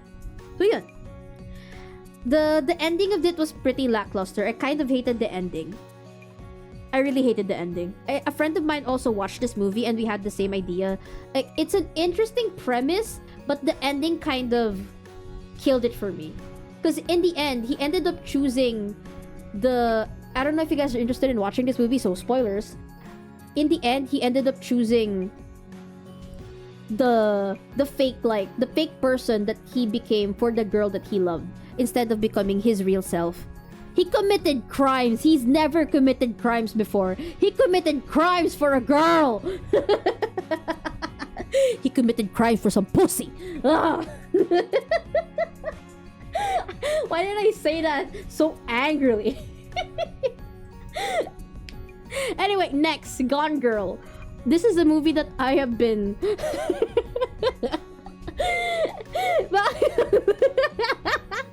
Look, I really hated that ending. I really hated it.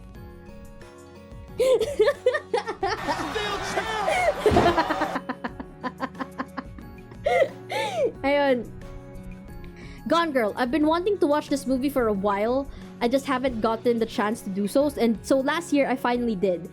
So if you guys aren't familiar with Gone Girl, it's about this, the wife, Ben Affleck's wife, played by Rosamund Pike, suddenly goes missing. She goes MIA. But then, so the entire movie is just Ben Affleck trying to find where she is. But at the same time, the police and the public are starting to feel like he killed his wife, and he's just covering it up with the whole she's missing. At the same time, because he's not really that innocent as well, because when he found out that his wife was missing, he didn't feel very what do you say this? He's not that panicked about it. He feels almost relieved that his wife was gone. So the short premise about this is that this is the strongest Manic Pixie Dream Girl I have ever seen. The strongest and craziest Manic Pixie Dream Girl I have ever seen. I was seated from minute 1 until the last. According to my letterbox, I wrote, the strongest Manic Pixie Dream Girl to have ever girl bossed and gatekept her fantasies to life. She ruined this man's life just so she could live out her fantasy and stuff. Man, as they say, don't date crazy. Don't date crazy. I would give this gunning for an Oscar. Oh, next, Shin Godzilla. Oh my god. I actually did not enjoy this as much as I did Godzilla -1. So we're just gonna put this here for gunning for Oscar. Because I found... Don't stick your dick in crazy. Exactly. Don't stick your dick in crazy. Especially this girl. So yeah, Godzilla, Shin Godzilla. I like that it's a... There's a very striking difference between Godzilla produced in America versus Godzilla's produced in Japan. Because there's always a thematic, like an environmental theme going on when it comes to Godzilla's in Japan, because that's how he was conceptualized at the beginning. He was a metaphor for the bombing in Hiroshima, as far as I remember. So Japan has a more respectful take on Godzilla compared to how in America he's just a big kaiju. So Shin Godzilla has an environmental message on the dangers of nuclear waste that the government just drops in the ocean. So this is one of the scariest and most disgusting looking Godzillas I've ever seen. Disgusting, I say that with respect, because it's like very... It's terrifying to look at and disgusting to look at, but also kind of... The design that they gave Godzilla gave you the idea immediately that he was in pain. This Godzilla is just an unstoppable threat created by mankind, and he was just a mutated lizard that was in so much pain. All he could do was destroy everything in his path. I liked it. I liked it a lot. What I did not like about it is all the political talk happening in the government side of things. And then I found out that the reason why that was like that is because the writer of Shin Godzilla is one of the lead writers was Hideaki Anno, who's the mangaka of Shin Megami Evangelion. What? Of Evangelion, yeah. And that's kind of like his thing. So the whole dreary political aspect of it, I can't really take away because that's his style. I still enjoyed majority of the movie. It just can be a little bit dragging. Oh, one of the best movies I've seen this year, Inside Out 2. Shin Megami Persona 4 Evangelion. One of the best movies I've seen this year is Inside Out 2. You know how... for the past few years, Pixar has been thrown under the bus by Disney because they haven't been getting the proper advertisement campaigns and the proper support from Disney. But all of the movies that they've released ever since the pandemic has all been really good regardless. When was Good Dinosaur released? There are a couple of misses, but most of their movies still hit the same way. A lot of people did not give Elemental a chance, but Elemental is actually really good. I just think it's one of those movies that Disney fucking killed from getting any box office returns because they marketed it really badly.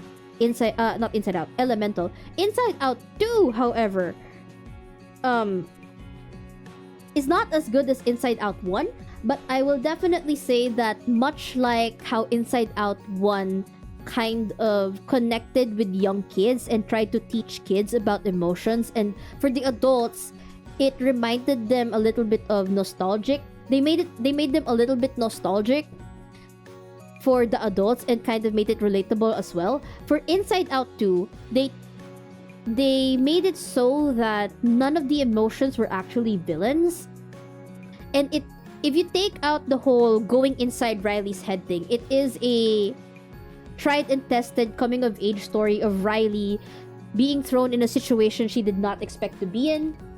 Once again, you know the whole when you're in high school, or like I guess in this case middle school, going into high school, you have a set of friends, and then you and your friends make promises to each other that you're going to go to the same school when you go to high school or to college, and then you found out that you're not gonna go to college or high school with them. So, but your friends, the two of them are going to go on the same school, but you're not. You're left out. And now you feel, oh, do they hate me? Did I do something wrong? Why are they leaving me behind and all that? And then there's this whole growing up thing where you want to feel like you're the new kid and you want to be popular, so you try and act differently. About to spread propaganda to get you to 1K followers. Oh my god, don't spread propaganda. I would like to reach 1K followers, but don't spread propaganda with it. We're almost there. Oh, we reached 982. We're almost there. Maybe we can reach by the end of next week for 1K followers. This is why I don't have a lot of friends in real life. So, you try to fit in. How about CIA Cold War Tactics, which is what exactly? So now, Riley is trying to make herself cooler in the eyes of this girl that she's trying to, or like this team that she wants to impress. But in doing so, because she's also angry with her friends and she's pushing them away, and she wants something and she's not doing it good enough, or not good enough in the standards that she thinks she has to be good enough, she starts to form anxiety. And now anxiety only wants what's best for Riley. But because she's anxious without joy or the other basic emotions to reel her in, essentially Riley is becoming a bit of a anxiety-ridden girl. She's doing a lot of paranoid things. She's doing actions she wouldn't normally do because of her paranoia. Like, for example, what if I'm not good enough? What if I'm not in the coach's recommended list? I have to know if I'm in the recommended list. So she freaking sneaks inside the coach's office just to see if her name is there and all that stuff. And then she becomes so aggressive. She's hurting other people, and then she gets put to a timeout, and then she's crashing out and all that. It's a really good movie to tell kids that you will get anxious. You get these emotions for a reason, and the only way that they do not spiral out of control in the same way that anxiety is spiraling out of control in this movie for Riley is that you choose. Of course, for mental illness it is different, but for other kids that are learning for the first time that they can feel these things, that you actually can control your emotions. Because like in the first movie, emotions controlled Riley. Now this is the other way around. Riley is now at the age where she's the one controlling the emotions. There's this like really great scene by the end. If you guys aren't aversive to like plot beat spoilers, when they finally get anxiety out of the console, everybody is scared to touch the console, the emotion console, and then usually what happens in Inside Out is that the emotion touches the console and then Riley starts to feel that emotion. So what I liked about this at the latter end of the movie was that Riley was the one choosing what emotion to feel at that moment. Instead of feeling anxious, she decided to choose joy to run her emotions during that time after her anxiety attack. And it's like, it's a really great movie to just understand the whole point of emotion centers and stuff like that. It's a great movie. I love this movie. I should watch it again. Next, ito na, Godzilla -1.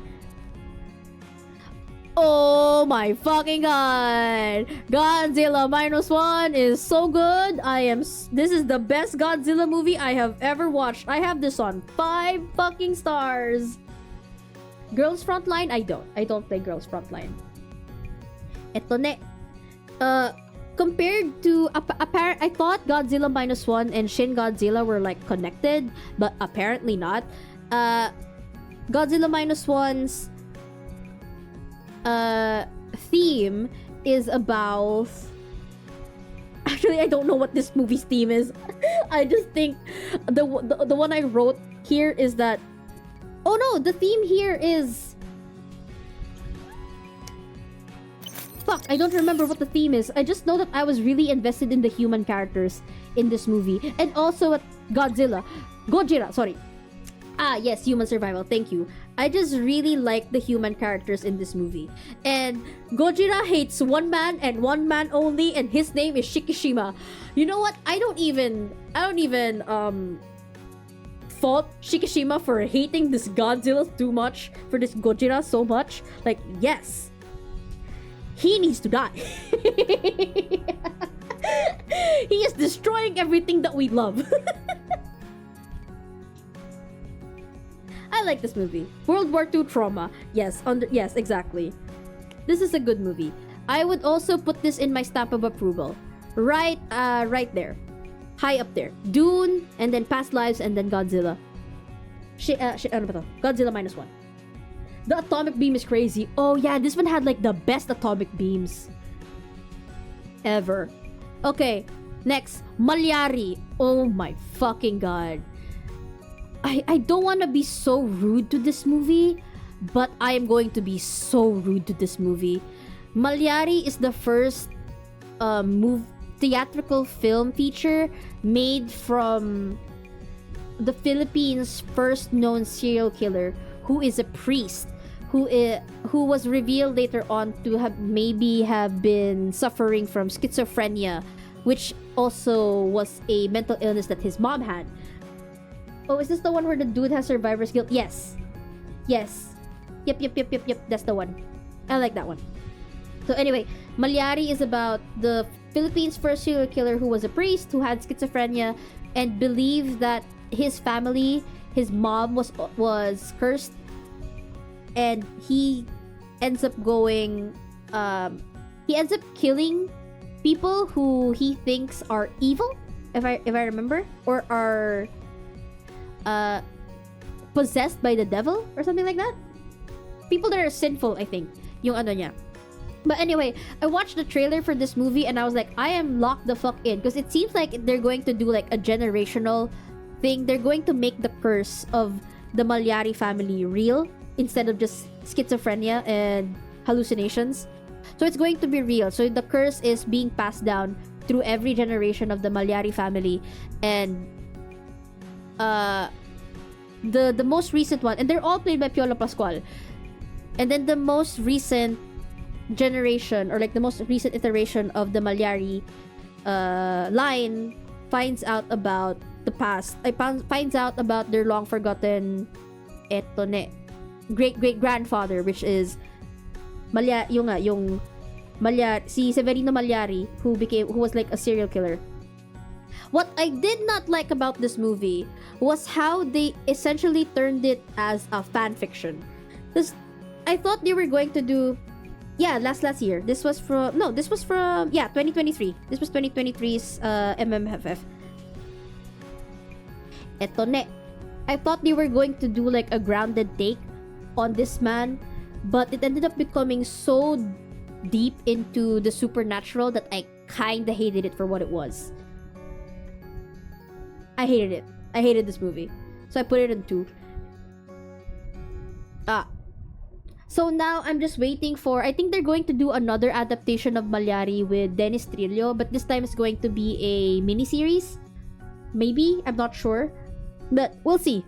They're gonna make another one. Next! Ultraman Rising, from apparently the same studio that did Transformers 1. The same studio. The studio has been winning for the entire year. I'm not a fan of Ultraman, but this movie was actually pretty nice. I like this movie. Yes, Ultraman. Ultraman Rising. It's about the successor of the Ultraman trying to run away from his destiny to become Ultraman, because he has father issues. Father issues, am I right? And then parang ano siya, he doesn't like how his dad was mostly neglectful. Far into the future, his father became neglectful and kept telling him that he was supposed to be the next Iron Man, next Ultraman. Thank you for the follow, Flasher Blue. Thank you for the follow. Eto ne, ayun na. And then he was like, he's taking his role as the next Ultraman very lightly. He's not doing a very good job fighting the kaijus. And unlike his father's philosophy, where the kaijus just need to stay away from the people, they're not evil and all that stuff.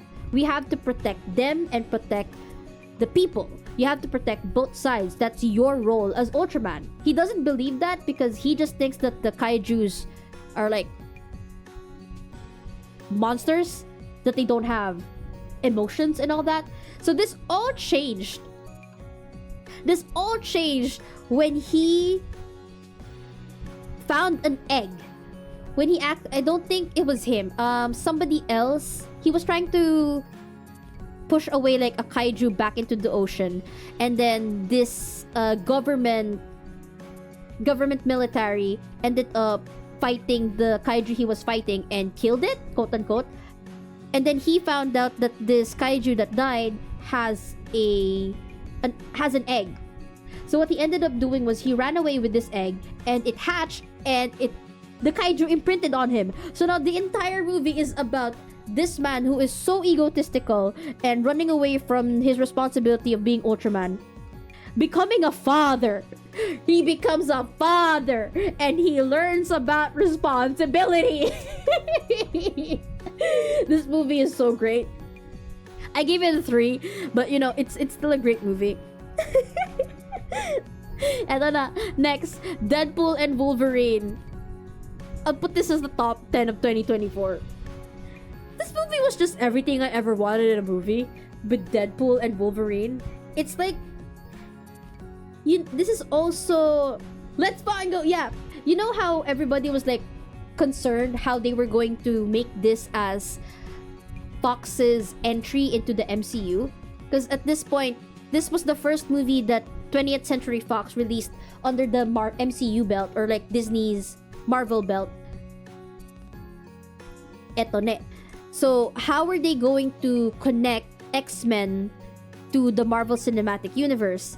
And they kind of did this already prior, I think, with Captain Marvel, the second Captain Marvel movie. They had like a cold open, a credits where I forget what her name was, but yung Phaser, I think her name, I forget her name. Basta the black girl na nasa the Captain Marvel movie. Eto ne. The Marvels movie. Where she sacrificed herself to close the rift. And then when she woke up, she ended up being in the X-Men universe, the 20th Century Fox universe, where the Beast was there, and then her mom was a mutant and all that. So I think they kind of retconned that with Deadpool x Wolverine now. They retconned it again. Rambo. They retconned it. So now what they're doing is that they essentially killed off the X-Men universe owned by 20th Century Fox and is rebooting everything under the Marvel belt. And Deadpool and Wolverine was a nice love letter to end both Deadpool franchise and the entire 20th Century Fox franchise. I loved it. I know there's a lot of fan servicey happening here, but I suppose that's the fucking point of this movie. I'm not gonna ask for anything thematic happening here. Yeah, they get into the MCU by basically not getting into it. They went into the Mad Max desert arena of all dead franchises in this dead franchises in this franchise. All the cameos, which I'm pretty sure everybody already knows at this point. Everybody thought it was gonna be Captain America, but no, it was fucking Johnny Storm, and that was great. I fucking love it. The whole Blade, Elektra, and fucking Gambit by Gambit that wasn't even real. It was just a concept art, and they turned it into real. Cassandra, yes, she is. I enjoyed Cassandra a lot. I'm sure there's like, well, I don't know if somebody on YouTube has already like broken down this movie into thematic themes, or they just accepted it to be just a fan. It's a love letter, a fan love letter for everybody that likes Deadpool and the 20th Century Fox franchises. And yeah, and woo! I'm about to make a name for myself here. Exactly. It's a fun movie. Sometimes top 10 best movies of the year is just movies that are really great, movies that you love, and then movies that are just fucking exciting. That's it. Next, a Detective Conan movie. The only reason I watched this movie is because Kaito Kid is here. I will put this movie on loop. Let's be fucking real. I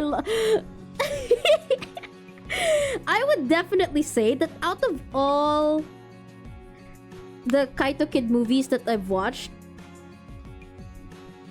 this is one of those that Gambit, Old Poison, Lion and Rivals, or Rewrite. How about I do you one better? We should have Gambit in Marvel Rivals. That would be fun. So, this movie is so long, but it like there's so many things happening at the same time. It feels kind of like a Quentin Tarantino movie. If you've never watched a Quentin Tarantino movie, it's one of those the way that he plots his movies, like there's like different plot threads all happening at the same time, and it kind of feels messy, but then once you reach the end, all the plot threads start weaving itself into each other into one cohesive storyline, and you're just mesmerized at everything. This is what it feels like. If you've watched Pulp Fiction, the first time I watched Pulp Fiction, I was very confused about what was happening because it was kind of confusing. None of the little story arcs or like the little stories that were happening for every character made sense to me until the very end where it all like connected. This is what it felt like.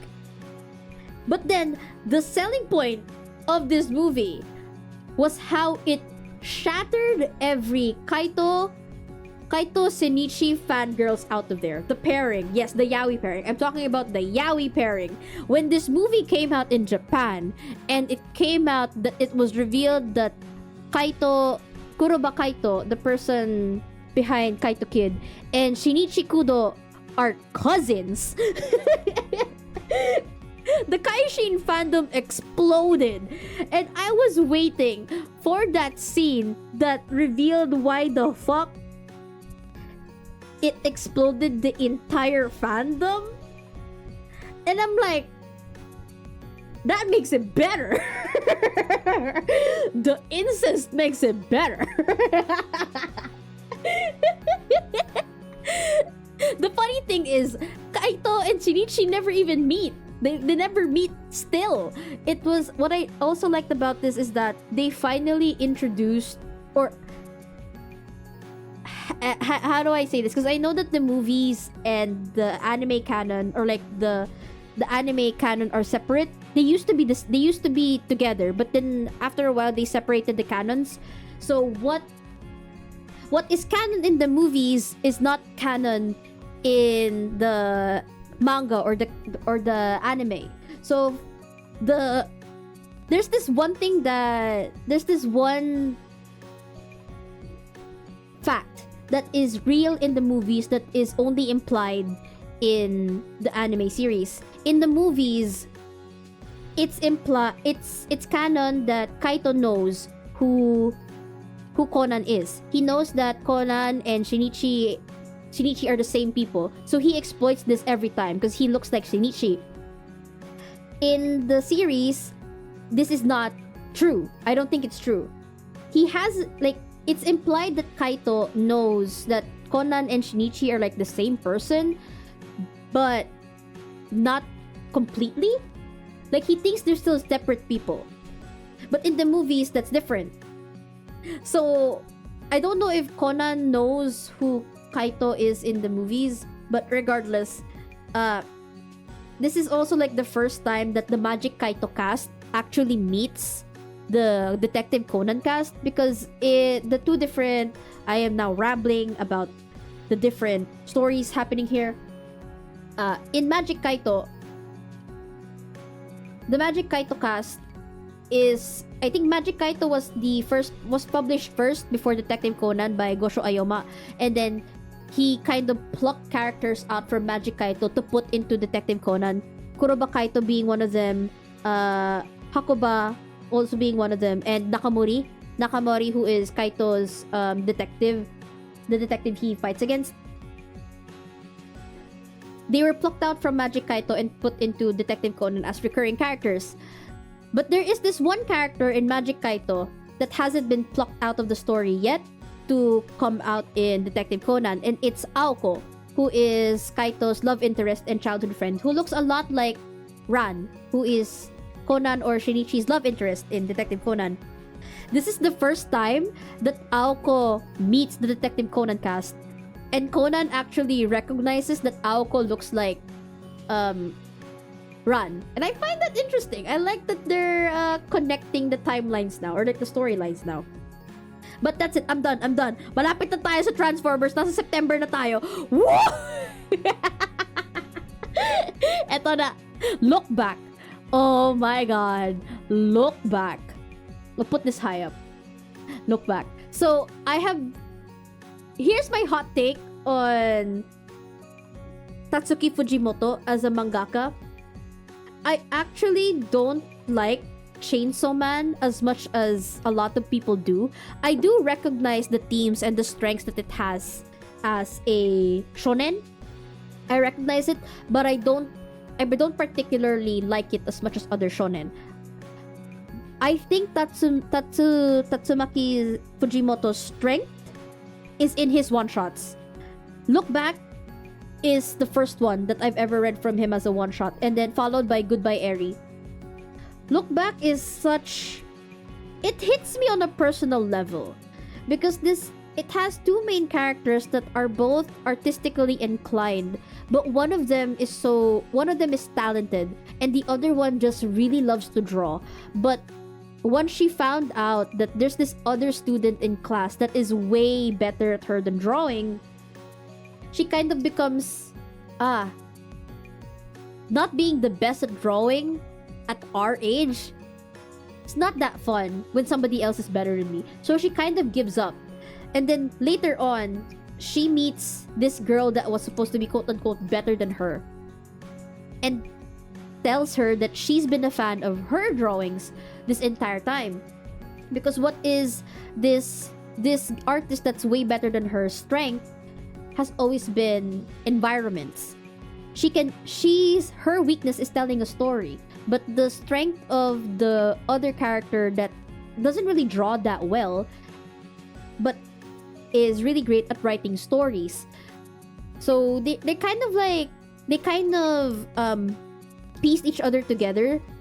So when they became friends, what they ended up doing was that the first character, the envious character, would write the story and also draw some panels, the characters, while the more talented character would do the backdrops. And because the Hikikomori character, the girl that does the backdrops, is very dependent on the other girl because of her personality, they kind of become codependent. But it's actually the other way around. Yung confident na girl yung mas naging dependent on the talented girl, that when the talented girl finally decided, I want to pursue art professionally, like she wanted to go to art school so that she could learn more on how to draw. Like, she got angry at her for wanting to do that because they were already publishing manga as like a rising duo in the manga industry and all that stuff. So she got angry at her. They kind of talked, but not as much. And then the tragedy happened. And then now the girl who was so envious of her friend is trying to live with the grief of her friend passing. And then the entire story of Look Back, what's that 30-minute mark hit or the 15-minute mark? I actually don't know when it happened. Was that it's like in the realm of, is this alternate universe actually happening? Is this whole exchange between the two of us actually happening, or is it just an artistic way of depicting grief, or like accepting the loss? So good. It's really great. But in general, this movie to me was like, it felt so close to my own struggles with pursuing art that I never really got to do. Because when I was younger, I had the same passion as the main character. Hold on, let me just, instead of just saying the main character,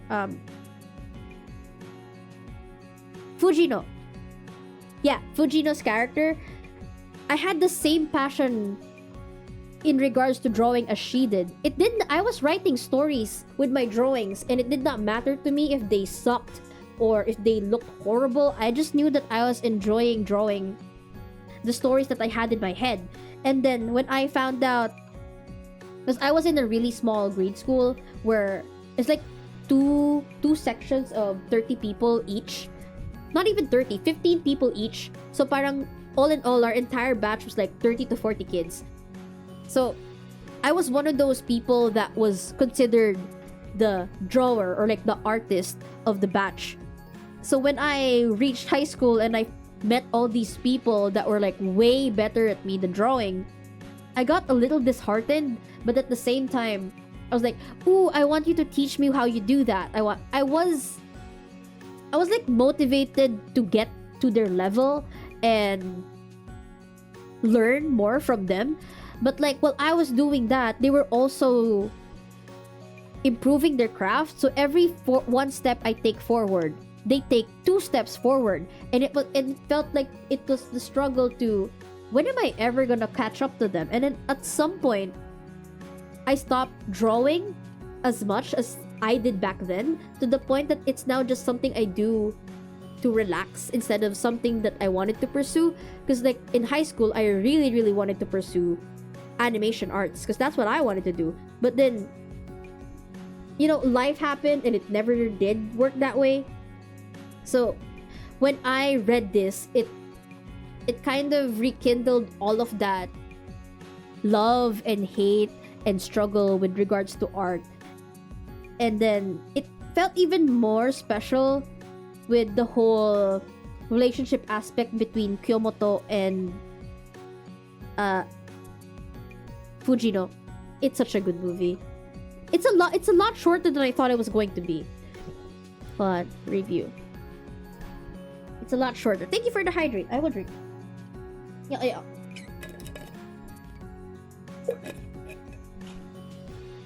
I will say that this is a very, very well animated movie.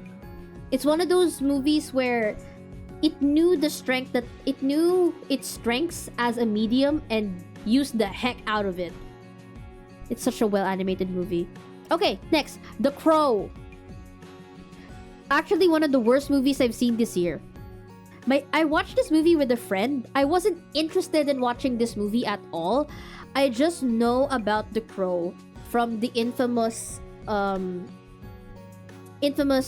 that happened in it during the production of its first iteration, where I forget whose actor it was, but they were doing the prop of the gun that was supposed to shoot the actor had a empty bullet casing in it. So even though it did, I think, unloaded shell or something, but there was something inside that gun that was supposed to not have anything in it. So during a film take, when the gun was fired, it got shot onto the actor and the actor died. Brandon, anong Alec Baldwin? Buhay pa si Alec Baldwin, ano ka ba? Ba't mo pinapatay? Yeah, Brandon, the son of Bruce Lee. So there was it was a tragic movie. It was a tragic film set, even though that movie then became a cult classic. And since then there has been a lot of attempts to remake the Crow movie, but it's been in development hell for like a lot. Wait, is Alec Baldwin dead? Hold on, what the fuck? Is he?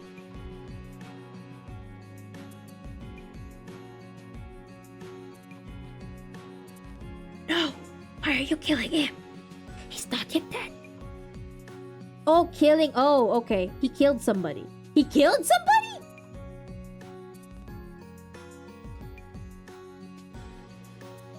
Oh, here. In 2024, he starred in a Western film, Rust, which gained notoriety for a shooting incident in 2021 wherein cinematographer Helena Hutchins was accidentally killed when a live round was discharged from a prop board that... Oh, okay. Alright. There we go. Yeah. Yeah. There. I don't know the history about that, but that's a different movie. So then this movie has been stuck in development hell for like 21 years. I watched this one YouTube video describing the development hell of The Crow and then explaining how this movie was so bad. And it was. I watched this movie with my friend because he wanted to watch it. He's a fan of the original movie. And he said that he liked this movie. Meanwhile, me, I hated the fuck out of it. It was so boring, so edgy, and even though who was it? Bill Skarsgård is the one that played the Crow. I think he's great in the role. It's not his best performance. Like, he's cashing in, but at the same time, there wasn't really a lot to work with the script of this movie. I don't know. This movie is a waste of time. For me, at least. I don't like this movie. I gave it a 1 star. This is the only 1 star I have for the entirety of my movies this year. Okay, really quickly, so we can get into Transformers. Ruby Gillman, Teenage Kraken. Oh, Toffee snack. Toffee. Ruby Gillman, Teenage Kraken. I had 0 expectations about this movie. I had none. And that was not enough. This movie is like even worse than Orion. Remember this movie? I didn't even say a lot about this movie. Orion and the Darkness? Orion and the Dark. I didn't say a lot about this movie, but I would say this is definitely worse than Orion and the Dark. It's a textbook for kids movie. It has a setup. The characters have stereotypes. Same for Ruby and her mom, I guess. It's the whole generational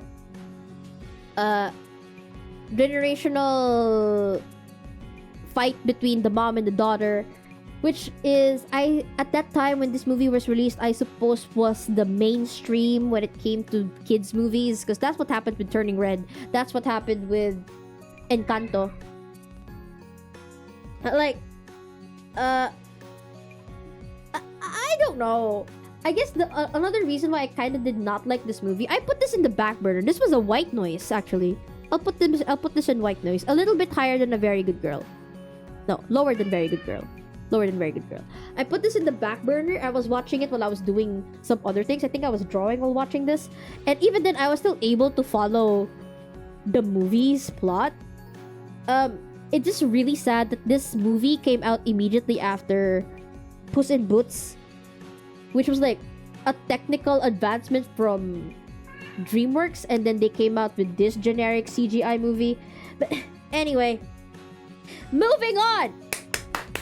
It's time. Wake up, people. It's time. It's Transformers 1.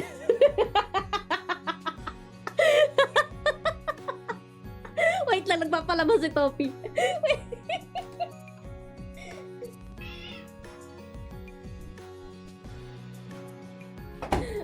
Wake up, Hamskis! Rise up! It's Transformers 1! I'm gonna finally yap about this movie! Well, I've been yapping about this movie for like the better part of last year. So... immediately this goes. You know where this fucking goes. Who are we lying? This goes right there! Right there! Arise! Hubskis that are lurking. The age of Gilman has ended. I have mentioned this time and time again.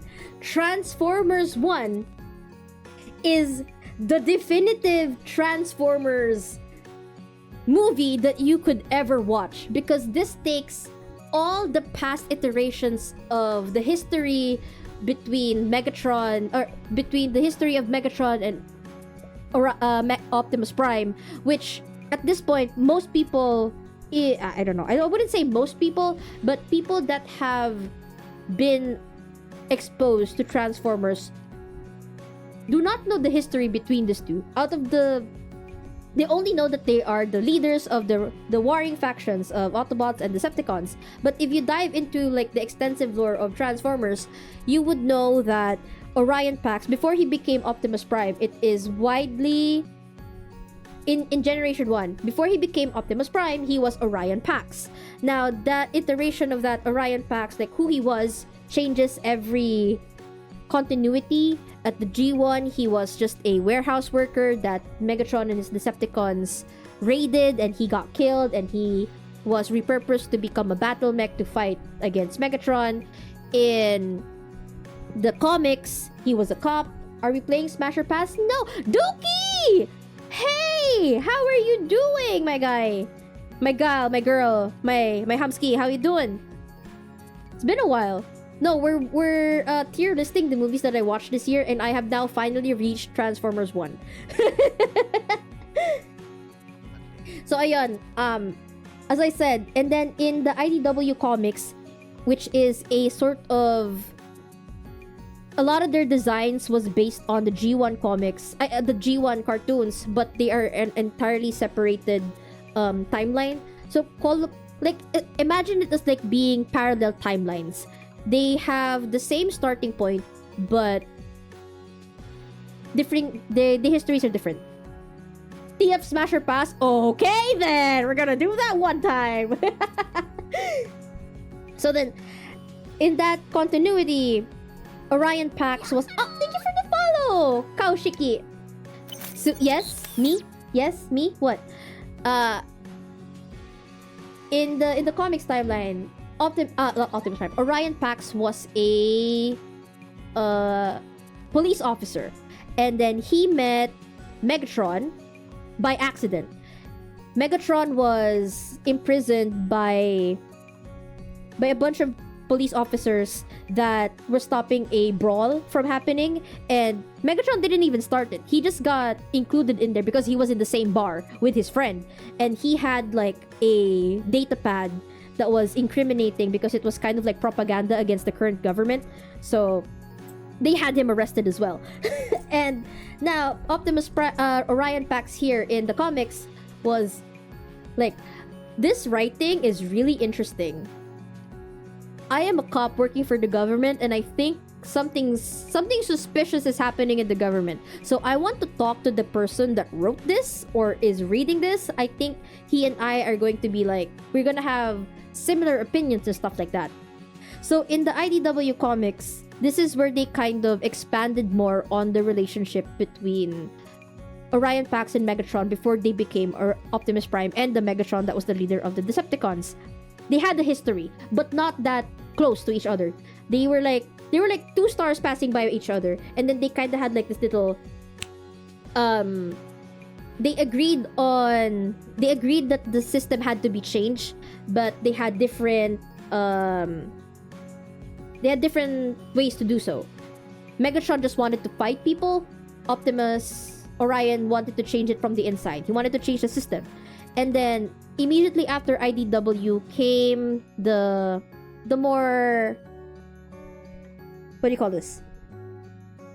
The more accepted new timeline, the aligned continuity that came from Transformers Prime.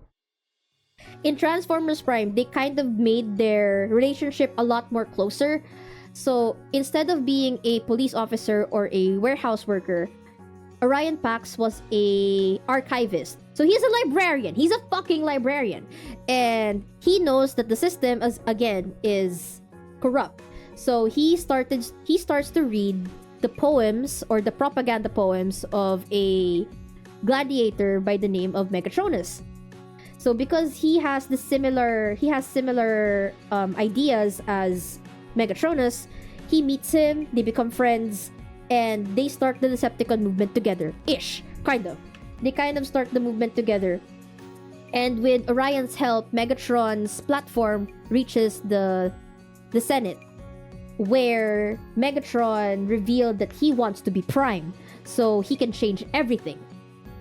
He's very ambitious, the Megatron from Transformers Prime. He wants to take the power for himself. He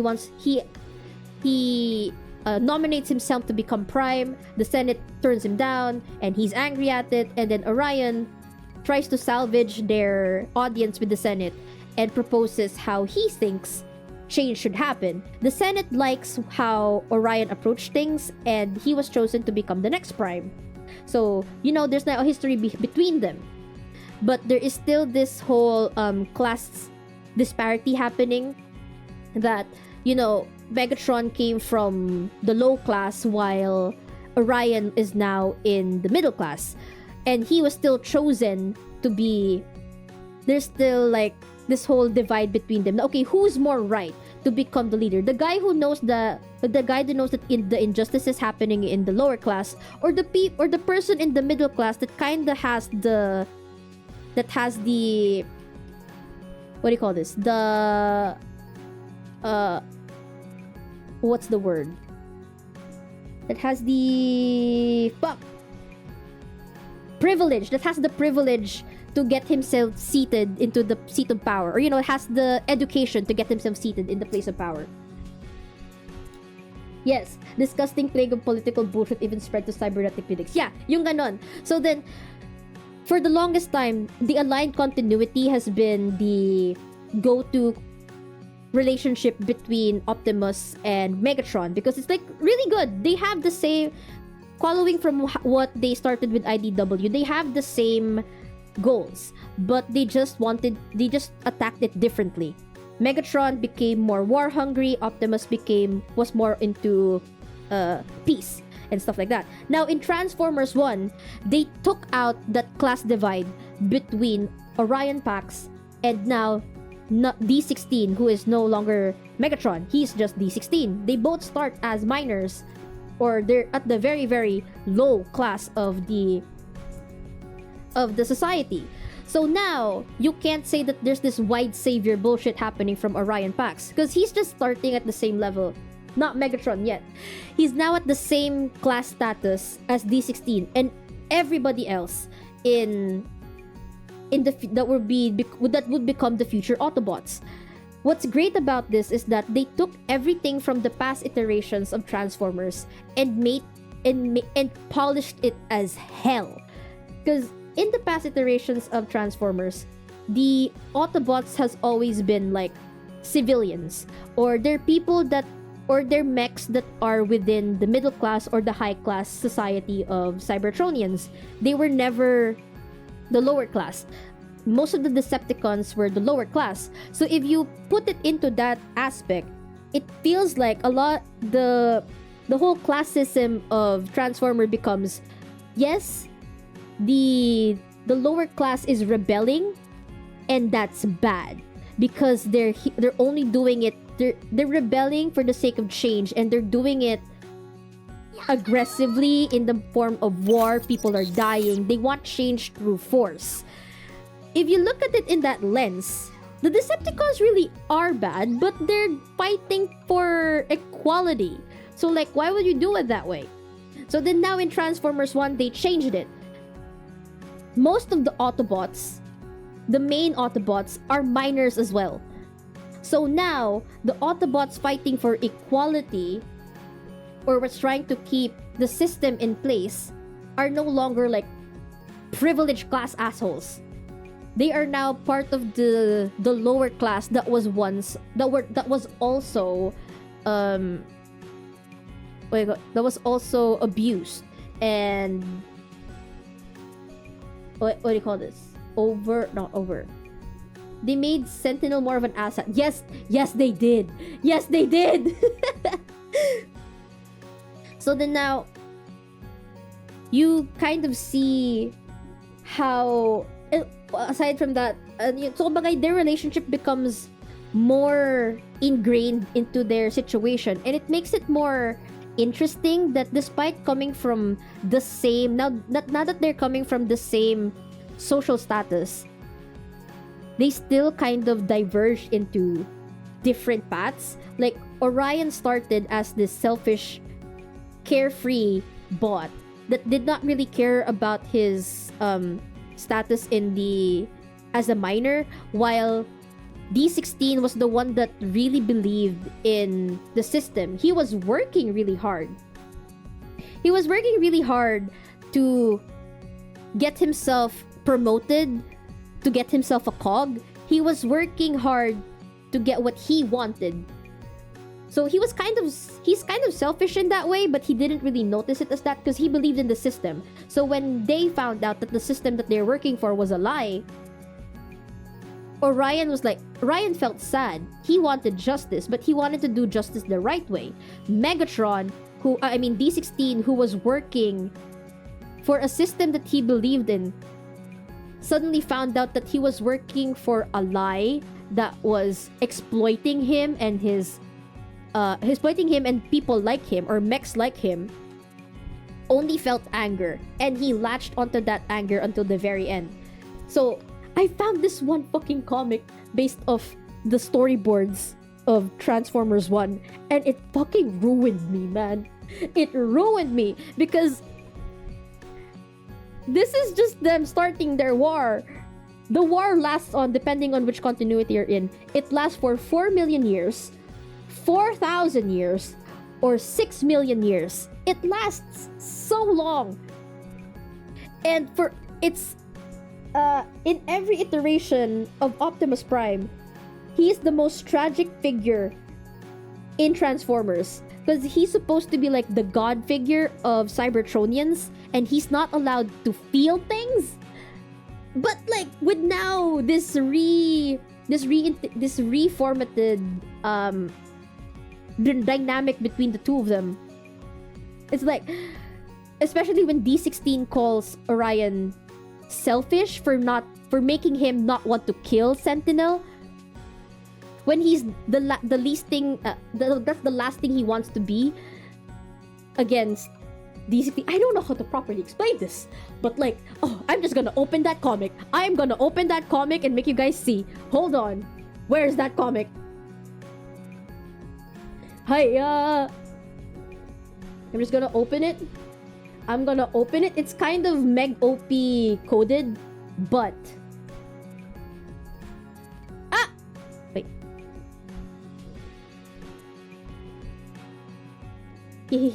Hold on. What I do you is Orion finds in the archives that the Matrix disappeared one day and energy stopped flowing as told by Alpha Trion. But the Matrix was only lost when Sentinel betrayed the Primes and tried to persuade the Prime's chest. Yes, from Transformers 1, that is the history, yes. Because the Matrix only is bestowed by Primus by those who are worthy. The archives are based on how Sentinel shared the story. Yes, as they say, history is written by the winners, and in this case, it was Sentinel. All right, I'm gonna put it here. Hold on. We're opening up the shit. All right. So this is a comic based off the storyboards that the Transformers 1 team released into the public a week ago. I don't know if you can read it. Okay, here. So, basically, in this part, Orion is regretting the fact that he was let go by D16 by the end of the movie. So he's saying sorry that D16 is mad. He didn't want any of this to happen. He didn't want them to fight. He only wanted them to to have a better life, to prove that they were more than meets the eye. See what I did there? And then, please D, we can fix it. I need you. I told you it's Meg OP coded. I'm sorry, but regardless of the shipping lens or not, this encapsulates. Yes, no, it's based of. Yes, there's this one part in the storyboard where it said D16 tells Orion that he was happy just staying as a minor, playing this game and mining Energon with him for life. He was happy with that. It's giving a lot of everything everywhere all at once. In another lifetime, I would have happily done laundry and taxes with you. It's the same shit. So yun. Anyway, Optimus Prime here encapsulates the tragedy of Optimus Prime in any timeline or any continuity he's from. Like, it's done. You've hurt him enough with your selfishness, so you're not going to say it. Not now. Not ever. So I swear, man. I swear. Optimus Prime is the most tragic character in Transformers, regardless of which continuity.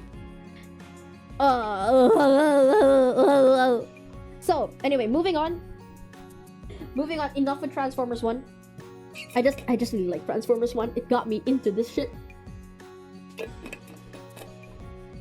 This is a fairly new movie, so wala pa masyadong fanfiction that delves into the angst between these two characters. I'm just gonna stick with my old man Yowie. So immediately after Transformers 1, I got into Transformers Prime. So I ended up watching the finale movie of Transformers Prime, which is Transformers Prime Beast Hunters Predacons Rising. This is actually kind of a bad movie. Like, the ending, I'll put this here in... it on loop. I'm gonna put it in some interesting parts right here. So if you don't watch Transformers Prime, this movie kind of ends the story of Transformers Prime, where Megatron is possessed by Unicron, and he kind of revives, no, not really revives, tries to use the Predacon army to take Cybertron and kill Cybertron and all that stuff.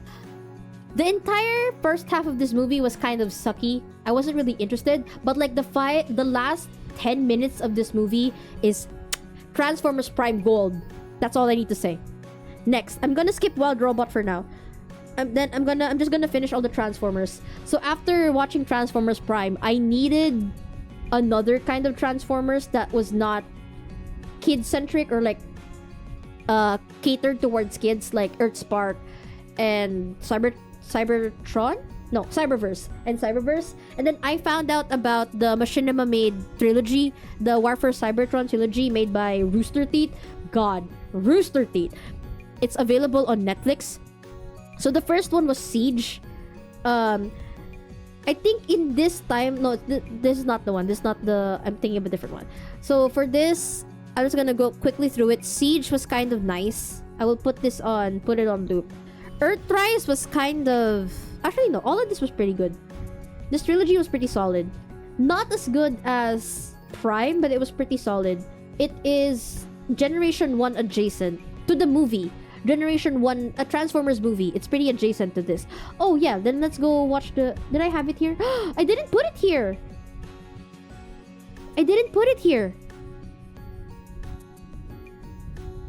Did I? Oh, I missed it. I watched the Transformers movie for the first time, like the 1960 Transformers movie. Yeah, I don't. I missed it. But anyway, if I'm gonna put it, I'm gonna put it here in some interesting parts. I kind of liked it, but at the same time, I was just laughing at the entire time. Yeah, the one where Opie died. Because I don't have the emotional attachment to the G1 characters as much as the people did when they first watched it, or when that first movie came out. And I was mostly attached to the better versions in the IDW comics and later on the Warfare Cybertron and Transformers Prime iterations. So I wasn't really that attached with the characters here. I did enjoy a bit of it, but I was just laughing the entire time with like the 90s music happening in the background. Yes, okay, next. Venom's Last Dance. I will put this in white noise. Unfortunately, this is the worst out of all the 3 Venom movies, I would say. I only watched the first Venom movie. I didn't watch the second Venom movie, but I don't think it mattered because I still managed to understand what the hell was happening in Venom 3 after when I watched it. My problem was this. When I try comparing Venom 1 with Venom 3, at least Venom 1 had a story, and a story that kind of invested me. But in Venom 3, you know how they kind of... You know how in Thor Ragnarok... Well, no, not Ragnarok. Thor Love and Thunder. In Thor Love and Thunder, they dumbed down Thor so much that it was a very different character. He felt like a caricature to the Thor that we met in Ragnarok and in the Infinity War saga. He was very different. The Venom and the Eddie here felt like they were that way. They became caricature of themselves from the first movie. Like, I know that the first movie was like, it bordered on the line of it was kind of bad that it was good, and then the second movie leaned into the whole campiness of the first movie that made it sell, and then by the third movie they kind of just, they have an entire bucket of camp and then they dropped it all into the formula for this movie, to the point that the emotional beats of this movie kind of fell flat for me, especially the point where, spoilers, with what happened to Venom. You know how a lot of the Venom fans, or the Venom movie fans, are shipping Eddie and Venom? And regardless of the shipping lens, they have a relationship. You cannot deny it. They have a relationship, romantic or otherwise. And when Venom was sacrificing himself, because of the weird pacing and writing in this movie, where like Venom is both interested in keeping themselves alive, but at the same time doing the most stupid things to get him and Eddie in danger, kind of ruined the moment at the end for me where he sacrificed himself.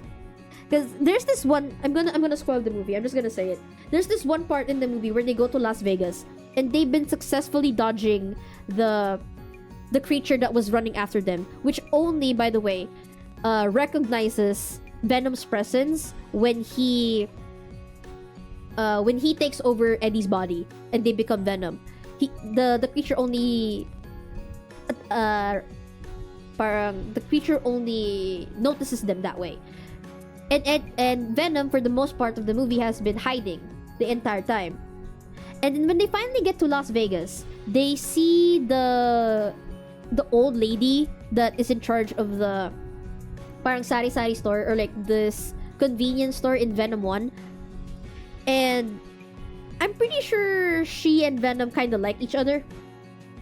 So for the entire time, for like 5 minutes, Venom and this old Asian lady and this Asian grandma, dance to an ABBA song.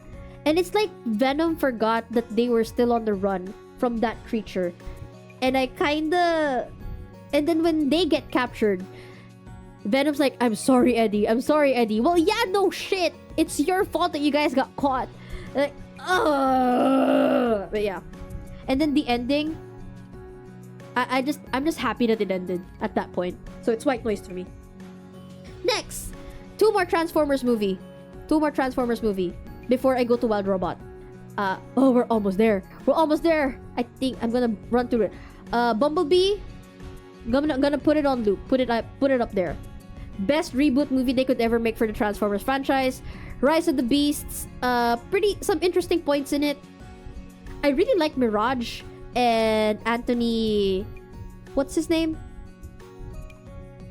The person that they got to be the human companion here. Favorite part was the ending because it's finally over. Anthony Ramos was pretty good here.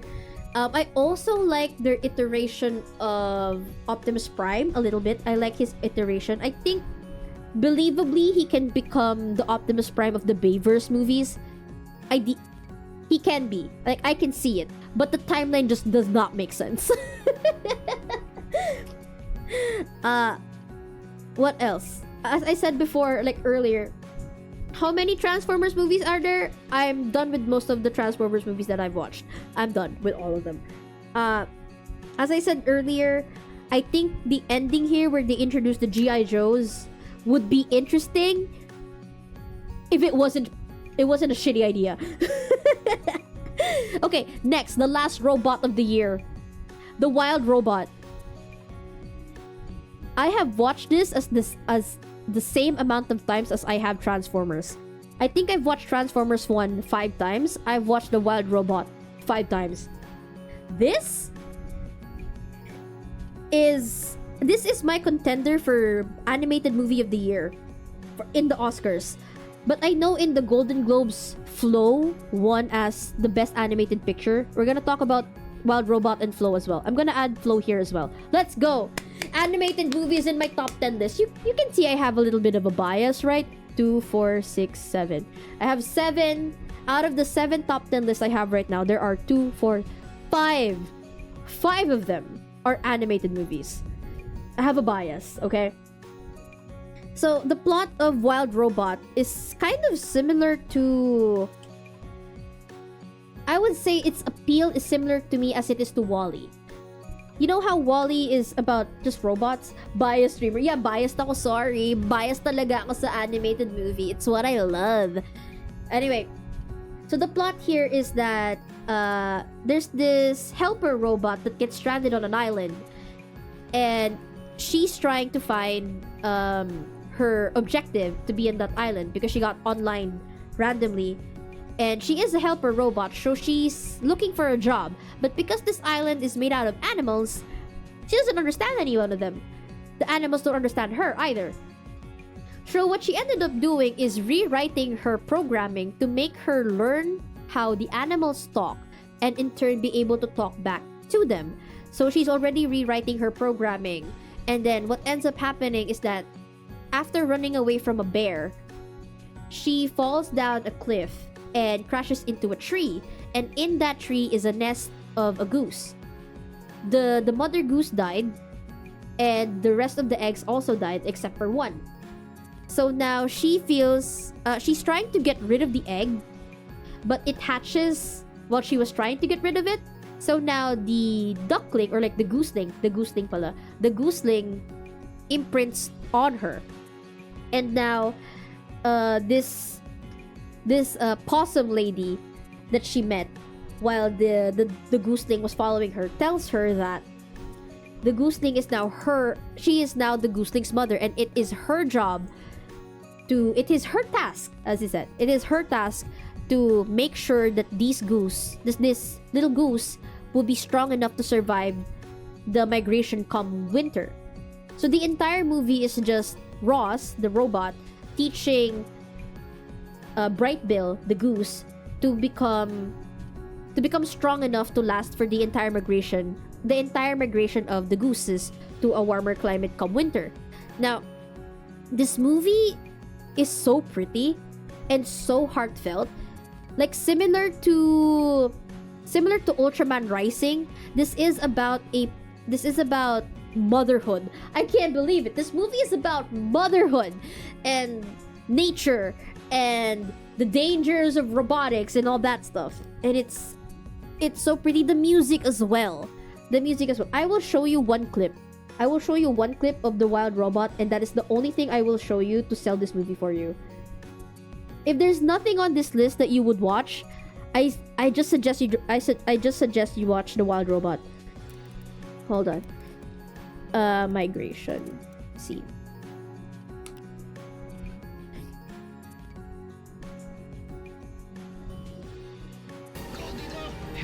Hoy!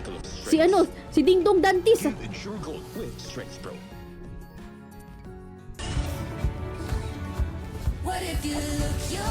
That's not the one that I wanted to show. Hold on.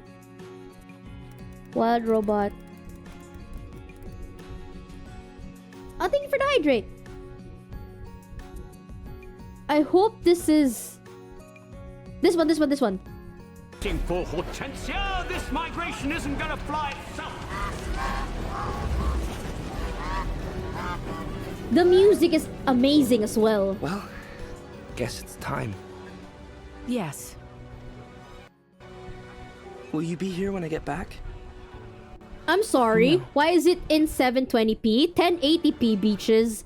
Go again. I'm drinking. Well, guess it's time. Yes.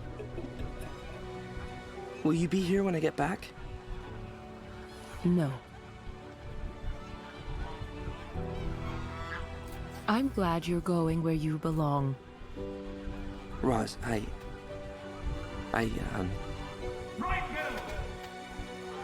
could use a boost. Oh, I will forever watch this movie again and again. This is going to be added into my yearly rewatch. Fly like you, not like them. I will. I think. Thank you. Ready? I guess I have to be. Who's the voice actress for Ross? Lupita Nyong'o did really well with this. We already watched this on my server, in the server. We could watch it again.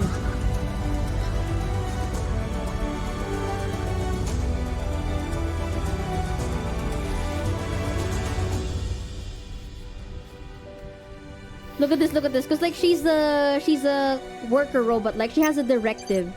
So in terms of robot, in robot speak, her job would have ended there. Roz?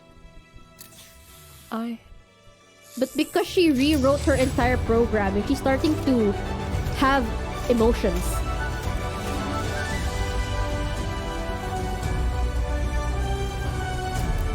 Please! Oh, sorry. Wait, sorry, I pressed it.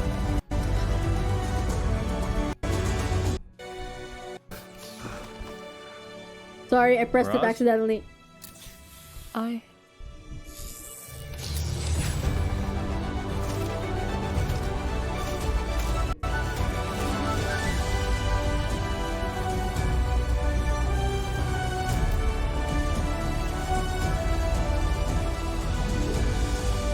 Right, Bill? Follow me!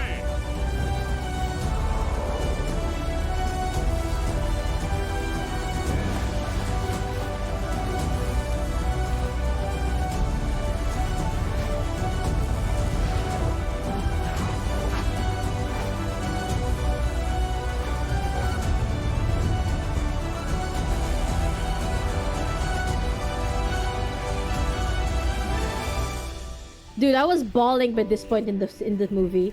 In the cinema, I was fucking bawling. Like, no! They left him. He left. He left the house. He's flying away. He's growing old. Okay, tapos na. Tapos na. Okay, yun. And yeah. One of the best movies I've seen this year. And then the following after that is Flow. I actually watched Flow last Monday. But I'm gonna add it here because it is a movie that came out last year and it deserves to be in the 2024 list. So I'm gonna put it here. This is about a cat. A literal cat. This is also very Wall-E coded. It's a story, it's an indie movie. A French indie studio ata siya. French indie studio? Oh no. No, not French. Austrian, I think. Let me check. Flow movie. Hold on. Let me double check. Let me fact check. Internet? Oh, I'm wrong. It's Latvian. It's a Latvian movie. Independent. It's an independent adventure fantasy film from Latvia. And the plot of this is almost similar to Wall-E. None of the characters here talk. They are only just animals. And the plot here is that there is a great flood happening, essentially biblical flood similar to Moses and the world flooding that has happened to rid the world of evilness according to God. But like, look, so the animals are running away from the rising water tides, and somehow they manage to find boats to get into. The main character, the cat, bumps into a beaver. No, a beaver? Was it a beaver? No, not a beaver. What do you call those? Joan's Ark with the flood? No, not Joan's Ark. Moses' flood.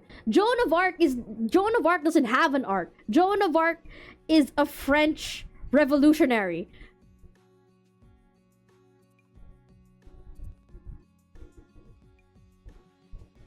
Anyway, Moses. No, not Moses. Joseph. No, not Joseph. Fuck.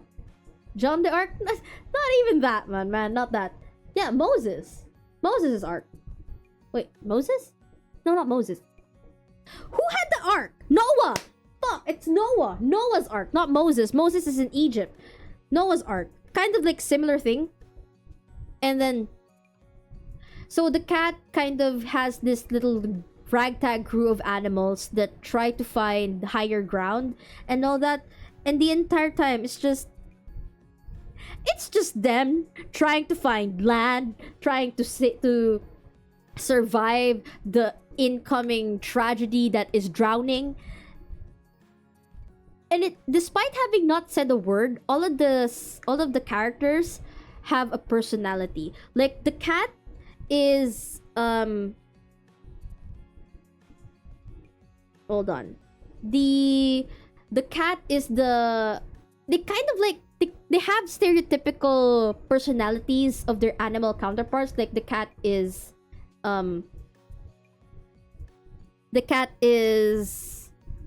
anxious. I got this. suspicious of other animals that try to enter the boat and all that. But the cat is also curious and playful. And the one time it panicked because it fell down the boat, it falls down the boat so many times. But at some point, it learned how to swim and catch fish. It was like the best thing ever. There's this capybara who's like the captain of the ship. He had the ship that saved the cat the first time. And then the capybara is the chillest character in that boat. And I think capybaras are also kind of chill creatures. Like some of the newer additions into the boat tried to start a fight, but the capybara just walked in between them and then they would stop. At some point, a really excited dog enters in who likes the cat. And then they found a lemur who has a tendency to hoard shiny objects. So they also included him into the ship. And then at some point there was a I don't know what the name of the bird is, but there's a bird. I forget the bird. There's a specific name for the bird, but I forget the name. But there was this bird that also joined them because the bird tried to save the cat while the rest of the bird's flock was trying to eat the cat. So what they ended up doing was that the flock of that bird crippled him so that he can't fly. So now he's part of the crew, and because the bird is a bird, it kind of knows how to navigate. So now the bird becomes the ship steerer and all that. It's just a really good movie. It's a very short one too. I hope that there's the only available copy of this movie is in the high seas, and it's only available in 720p. I really want to watch this at 4K high definition. This movie is so pretty. If this had the same budget or like the same release capability as The Wild Robot, it would be the same level of put it in a painting kind of movie. So Flo actually won the Golden Globes earlier today or 2 days ago. It won the Golden Globes for Best Animated Feature, which means it has a high chance of being nominated and winning the Oscars for 2024. Although Oscars is a lot more political than the Golden Globes, so it might go to Wild Robot or Inside Out, but I don't really think Inside Out is going to win this. The highest bets I would go for is Wild Robot or Flow.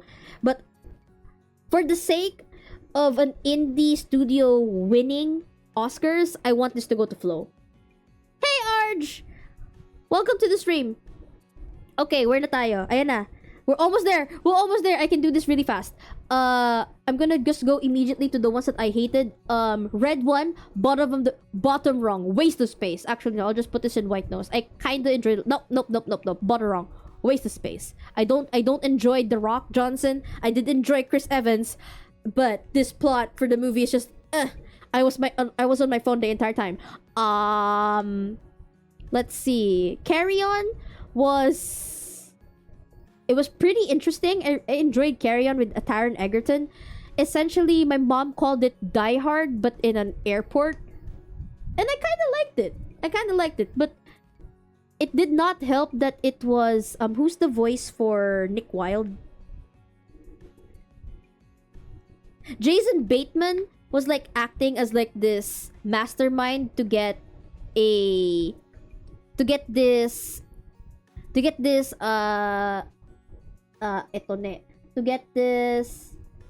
airborne virus into the airport without anybody knowing, and they had to have an inside guy in the TSA to get it in. And due to some unfortunate circumstances, or rather fortunate unfortunate circumstance, Taron Egerton ended up exchanging his duties with the guy that they were supposed to blackmail. So now Taron Egerton is actively trying to stop, at the same time work with the terrorist. I put here that this feels like in Letterboxd, this is what I put. Nick Wilde decided he needed big money to take care of his and Judy Hopper's kids. So he coerces not Ethan Hunt, because Taron Egerton's character's name is also Ethan, to get a deadly nerve gas bomb in a plane. It's a fun movie, I would say, if you want something to put into the background. This is a fun movie. That's it. That's all I have to say. Trap, a movie by... Also some interesting parts. I'll put it a little bit higher than Rise of the Beast. This is a movie by M. Night Shyamalan about a serial killer that was profiled by the FBI. That he was going to be in a concert of this pop icon with his daughter, and the entire concert was made for the purpose of trapping him and catching him, because the profiler managed to like figure out where he lived,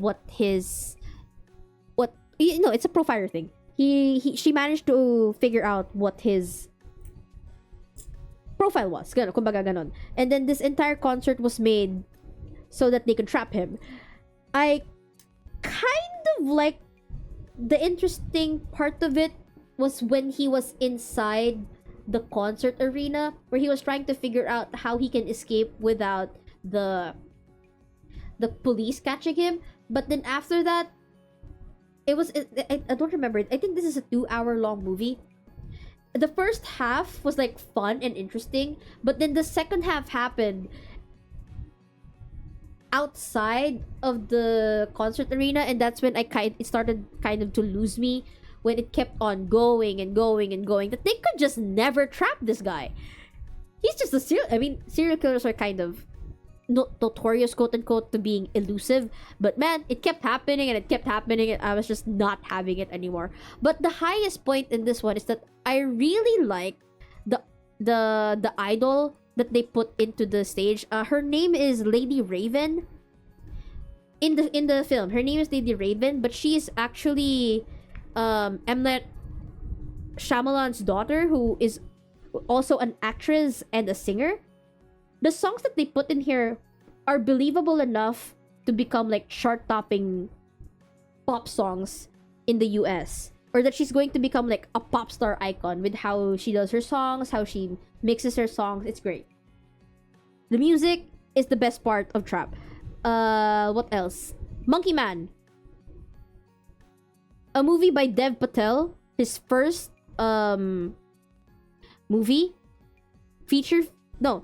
his first feature film movie that he produced and directed, as far as I know, and wrote for. This is a movie that is very ingrained in Indian culture. So class divide. There's also class divide in here, similar to like Transformers. Wow, of course I'm going to connect it to Transformers. There's this connection. It's a very emotional and very thematic movie. A little bit of art house, I would say, because like I know a lot of people would give Monkey Man a chance, but there is, when the first trailer dropped for Monkey Man, a lot of people said it looked like John Wick, and it's definitely better than John Wick. They do have a little fun jabs with John Wick, but because Dev Patel's character is not a trained assassin or a trained killer like John Wick is, he fumbles a lot when it comes to like his fight scenes, until the second half, where he finally like learns from this from the Shiva cult.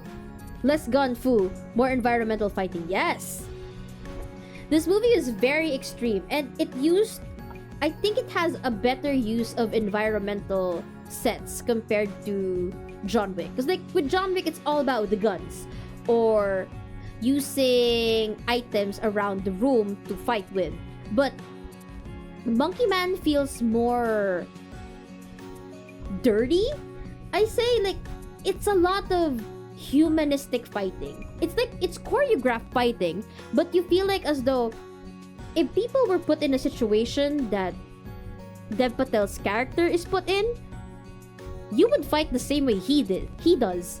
It's kind of realistic in a sense, and I really liked it. Also, the ending and the cinematography, also classic, very nice. Eto ne. And then we have Gladiator. I watched the first Gladiator, and I know it won some Oscars, and it definitely deserved to be like gunning for Oscar. This movie is so tightly written. The character development of Maximus, I think that's his name. Maximus is like really well done. Joaquin Phoenix's character that becomes the Emperor is also a fun thing to watch, a fun person, or like a fun character to watch. And I feel like this movie has been so monumental that even though this is like the first time I'm watching this, I saw a lot of possible inspirations for movies that I have watched before this, but were produced after this. The musical score for Gladiator was made by John Williams, I think. No, not John Williams. The other one. Eto net details. Genre releases. No. I need to find the music. Oh shoot, who did the music for? Fuck me, who did the music? There's another popular composer, Gladiator composer. Hans Zimmer. There you go.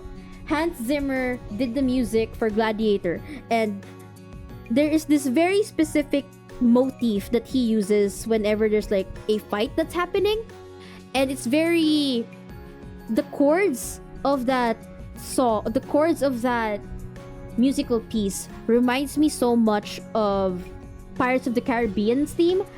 And then I googled, okay, so does that mean, so I was thinking, because this movie came out before Pirates of the Caribbean's did, so I thought, did the Pirates of the Caribbean's theme sample the song from Hans Zimmer's Gladiator soundtrack?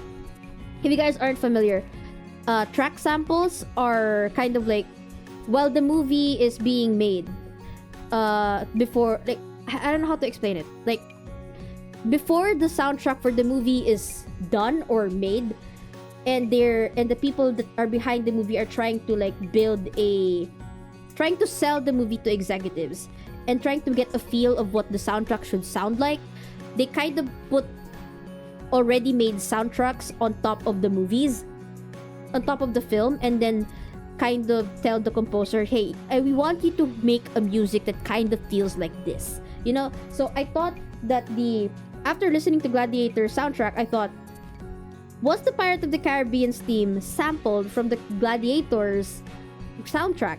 And then I found out that the Pirates of the Caribbean's theme was actually also written by Hans Zimmer. So then now I go, oh, so the chord progression from that one specific song in Gladiator must have been the prototype for the Pirates of the Caribbean's theme, because it feels so similar yet so different at the same time. And then the character by Joaquin Phoenix, he acted in a very certain way that reminded me of Joffrey from Game of Thrones. And I don't know what Joffrey's actor was thinking, or like how he kind of formed that personality for Joffrey's character on screen. But when I was watching Gladiator, all I could remember was Joffrey from Game of Thrones, and I thought, this character has been so iconic that I'm pretty sure a lot of actors have used him as reference, like Joaquin Phoenix character here in Gladiator, as a reference for their own characters in similar style narratives with like Gladiator rings or monarchal, wow, yung mga kingdom fantasy type movies or series. Yeah, it's a pretty nice movie. I haven't watched Gladiator 2 though yet. Ito ne, we'll go to the old one. Oh, right here. Harold and the Purple Crayon is a white noise movie for me. It's a very kids directed movie. It's based off a children's book from like way back. What it reminded me a little bit of Chalk Zone, but like at the same time, it feels like it's trying to tell it's an unnecessary movie. It's like a movie trying to sell a children's book that was relevant years ago, like decades ago. It also doesn't help that the movie is starring what's his name? Ito na, let me check. The Zachary Levi. Yeah, it doesn't help that he's the one starring in this movie. I used to like Zachary Levi, but then after the thing with Shazam, I kind of fell out of love with him. Okay, ito na, Good Morning Vietnam. I'll put some interesting parts along with 1 hour photo. So I have this little thing with John Williams, with Robert Williams, where I'm trying to go through his entire filmography. And the two that I watched this year is Good Morning Vietnam and 1 hour photo, which was recommended to me by a friend. Good Morning Vietnam I just picked up on Disney Plus because I wanted to watch something light, and I wanted to understand the meme of Robin Williams just going, "Good morning Vietnam." I just wanted to like understand what was happening there. I had no idea what this movie was about, and I got really confused at the beginning because Robin Williams was playing this kind of asshole character, a little bit of an asshole, but not too much of an asshole character. But he was also kind of sexist and xenophobic in a way. And oh, Robin Williams. And like, he was trying to seduce this clearly way younger Vietnamese woman. And then I'm just going, I did not know this was going to be the movie that I was watching. But then once it reached the 1 hour mark, because I know Robin Williams movies always go like that, like it introduces high flag, that it kind of introduces itself a little slow, and then the plot twist or like the plot happens by the second half of the movie. Yes, these are all the movies I watched this year. And then when the plot started unraveling, I kind of realized that, oh, so this movie is about censorship and propaganda. And I was like, yes. I watched 65 movies in total this year. Hook, Patch Adams, and Mrs. Doubtfire. I have watched Hook. I need to watch Pat Adams. I've watched Mrs. Doubtfire when I was younger, but I kind of want to watch it again. And his voice acting is genius. Yes. This one, it just felt like he was having fun as like voice acting different characters for his radio show. It felt a little bit dragging, but I kind of liked it either way, especially the last part. Then 1 hour photo is a very different Robin Williams. In this movie, he's not playing his usual comedic role. He's playing a very, very lonely, sexually abused old man that has now found solace in developing the photos of other people. He is, yeah, it was dark as shit. He becomes obsessed with this one family who he becomes so delusional and so obsessed with this one family that he thinks their life is so perfect. So that once it becomes clear to him that their life isn't as perfect, his reality shatters, and he tries to point his fantasy into the right direction by forcing his reality into this family's life. He's essentially a stalker. He's a stalker in this movie, but like he does it so well because, you know, it, even though Robin Williams plays like comedic characters, he has this face and he has this emotional range with his eyes to make you see that he's like this tragic, lonely person on the inside. Like every character he ever plays, despite them being comedic or filled with wisdom and all that, it's like there's this layer behind this character that is unsaid that makes them even more complex. Like there's an insecurity there that he's trying to hide or something. And with 1 hour photo, that side of him is completely in the front. You don't see happy Robin Williams. You see the Robin Williams that unfortunately won in his darkest times when he unfortunately took his own life way back when. It like you kind of see a glimpse of that person in his role here. The entire time I was watching this movie, I was just imagining, or like I can't help but see as though Robin Williams was pulling from something very personal when he did this role. And it's a really good movie. It's a little slow, but it's a very different movie. If you want to go through the entire filmography of Robin Williams, this is a definite dark horse. Okay, next. I'm gonna go with what's this? Crazy Stupid Love. Bro. I'm gonna put this on loop. I finally decided to watch Crazy Stupid Love after I watched this one clip of it on Twitter. And it was this clip where it's by the very end of the movie where they were all having the confrontation scene where but yeah, it was just a very funny clip, and without context it was already funny, but with the context of what happened in this movie, it's like 10 times as funny. It was 10 times funnier. I was laughing the entire time. Also, this movie, we don't get movies like this anymore. Like, Ryan Gosling here is so fucking funny.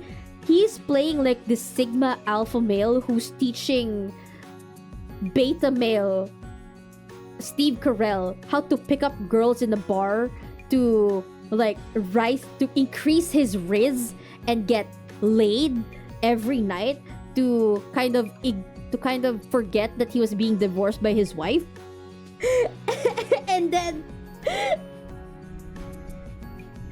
there was this whole debacle with him sleep. The first person he actually successfully slept with was his son's teacher, and then there's this whole thing with his son being in love with the babysitter, and then the babysitter was in love with Steve Carell. There's like this whole age gap thing going on, and like, oh my god, this movie was all over the place. This would not have flown anytime. This would not have flown in this year or any year past the 2020s. It would not have passed. This would have flown. This movie would not have flown. But in that year, when it was created, 2011, that was the movie when the rom-coms were all doing their own shit. It was the wild fucking west for rom-coms. In the 2010s, insane. This was such a good movie. Like, even with Ryan Gosling and Emma Stone, Emma Stone just broke up with her longtime like partner, and then in her anger she ran to Ryan Gosling, who tried to pick her up one time but she denied him, and then they went to his apartment or like his house to try and do the sexy tango. But Emma Stone's character is kind of a prude. She's only doing this because she's angry and she's drunk. But once they get and then Ryan Gosling is like trying to woo her to bed and all that stuff with his script to get women into bed. But it doesn't work for her because she laughs while they were making out, and then she tries to make a conversation, and at some point they stop trying to get laid. Both of them stopped trying to get laid, and they were just talking to each other. Ryan Gosling, who has always been like this closed off Alpha Sigma character, finally opens up his heart to somebody that he didn't expect he would land, and he falls in love, and it's like the best thing ever. Okay, next, Conclave. I would put this as one of my top 10 movies this year. 2, 4, 6, 7. Okay, papasok. Conclave, one of the best movies this year by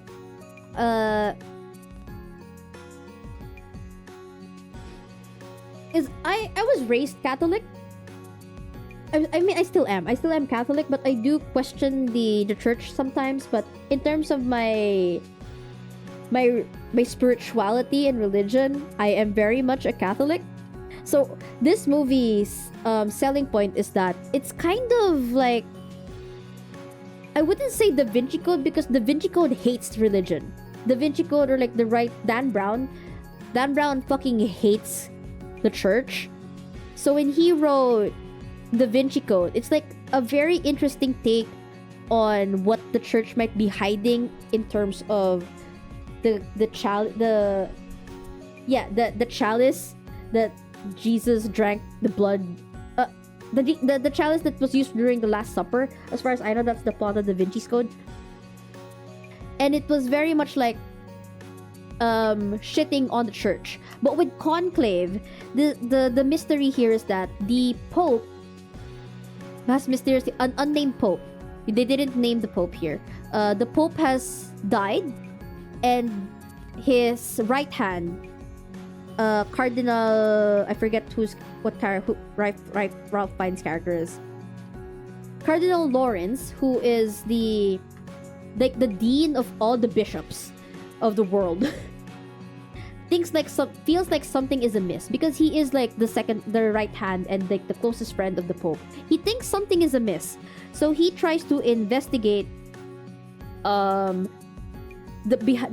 investigate the death. But also, because this is the Pope, there is going to be now a conclave. All the bishops of the world will be called to vote for the next Pope. And you know how, if you are a Catholic, you know that there is politics in terms of who will become the next Pope. This is real. Okay, there is politics in terms of how a Pope or how a bishop wants to run the next few years, or like the greater part of his stature as the Pope, how he wants the church to be run in terms of the ideals, the mass practices, and all that stuff. So with this one, what I really liked about it is that it paints the Archbishop as human, not necessarily evil, but all the bishops that were lined up to be the Pope they all have their agendas, but they're not evil in the sense. They just have like certain ideals that they want to be recognized within the church. Like there's one faction that wants to return to being very conservative.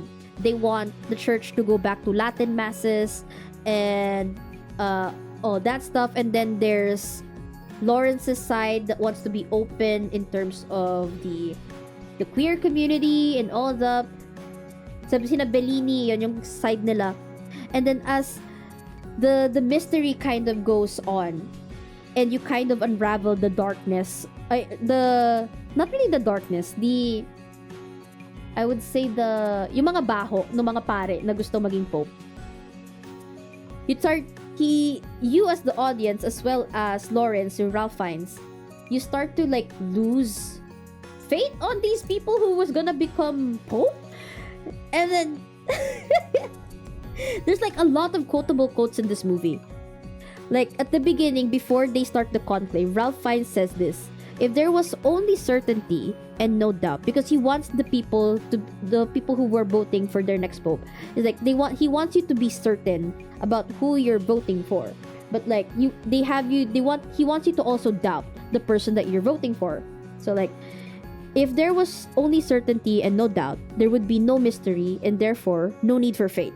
And me as a Catholic who has always struggled with like the idea of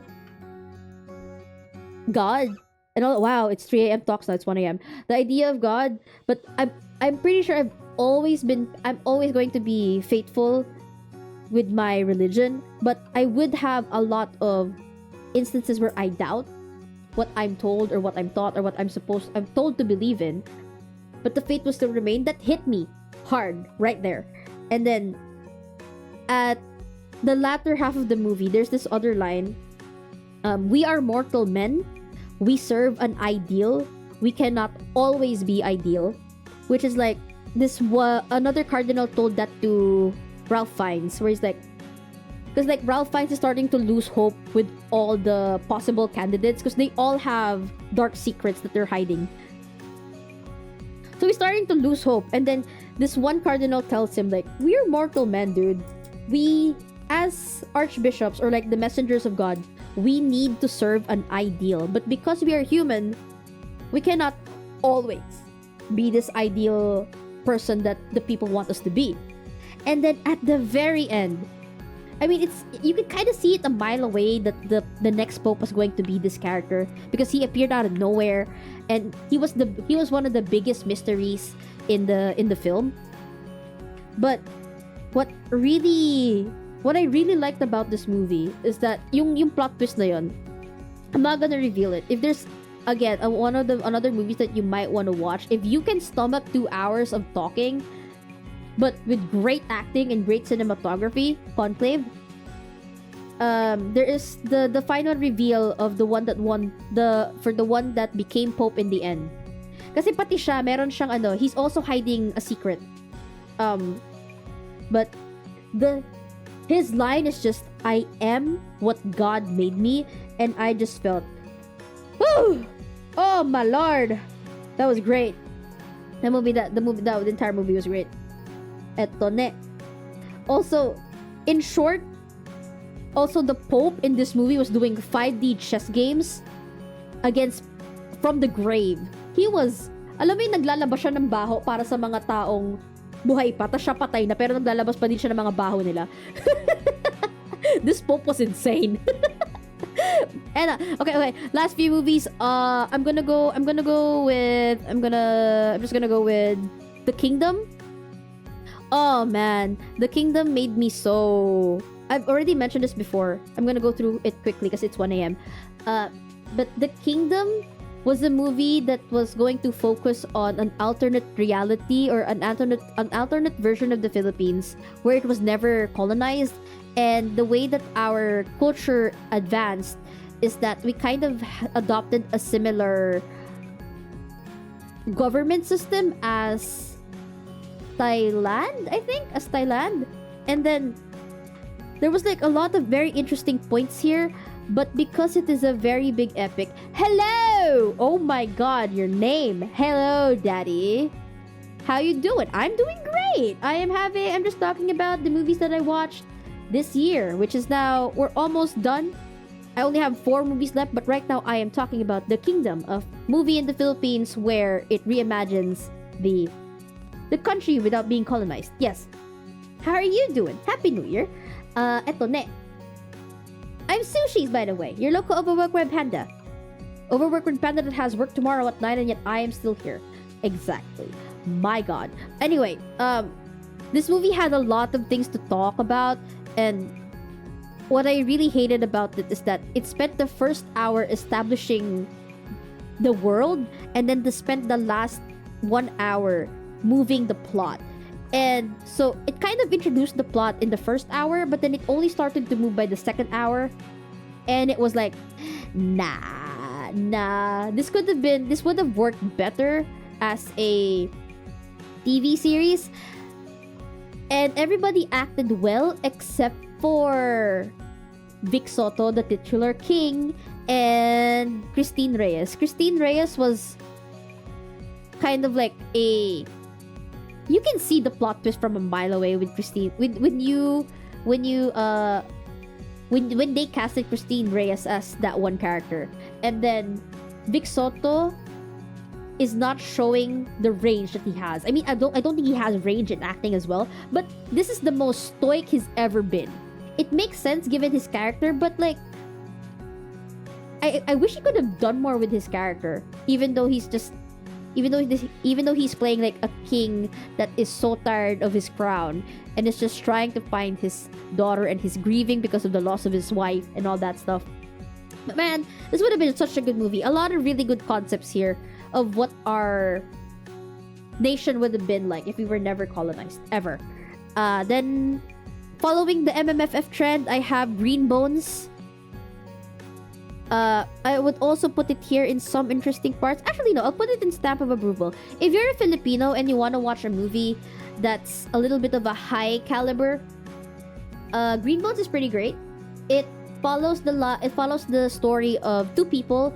Dennis Trillo's character, who is convicted for murder and is finally having his chance to be on parole for good behavior.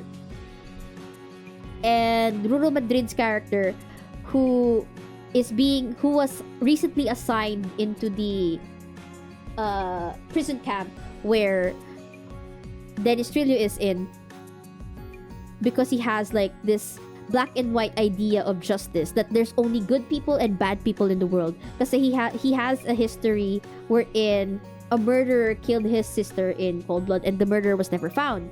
So now his anger toward that murder that was never found is being projected onto Dennis Trillo's character. And throughout the entire movie, you see Ruro Madrid's idea of good and evil, or like black and white, slowly shift into a gray area once he learns more about the murder that supposedly Dennis Trillo committed. against his sister and his niece. I think it's a really well-directed movie. Thank you so much, Daddy. That's so weird to say. Thank you so much, Daddy. Thank you. And then, eto ne. I really like the idea. I don't know. It's just a really nice movie. But it's like one of those things that I think it's well made for a Filipino movie, and I also think that there's already a movie in the US that has the same idea. And then I found this one review in Letterboxd where it says that it's like the Shawshank Redemption of the Philippine cinema. And I've never watched Shawshank Redemption, but I would agree. Because it's clear that somebody is innocent, and then the prison camp is corrupt and all that stuff, and you're just trying to prove your innocence. And when you finally do reveal your innocence, it's like it's like not enough to take down the people that put you in there in the first place and that stuff. Anyway, good movie. Next, I'm gonna go with Challengers. I've been meaning to watch this movie for like a long ass time, and I hopped into Challengers thinking, hey, I'm gonna get a threesome. I'm gonna watch a threesome between two gay boys and Zendaya. But it ended up being more than just that. It was about a rivalry between all these three people and this unresolved sexual tension between the three of these people. But Zendaya only ever wants to play tennis. Like, these two guys are fighting over Zendaya and the idea she represents. And then Zendaya's just here fucking around with these two guys, making them want to bang each other, but that doesn't happen because they're not gay. I don't think they are. I think they're just hiding the homophobia. Anyway, and Zendaya's only one-track mind is to just play tennis and get into that zone where it's just two people playing tennis in that court, no audience. It's just being in that zone playing tennis, and it's just you, the ball, the racket, and the person you're against. And this movie actually gave me the idea to change up my tier list next year. Instead of being like a tier list of what I think about the movies, I'm going to be showing one or two specific shots in the movies that I've watched this year instead of a tier list. So I'm going to show you shots of this movie. So like in Challengers, this was the specific shot that I really liked. Challengers under tennis court shot. There we go. This one. Oh, sorry. Let me move it.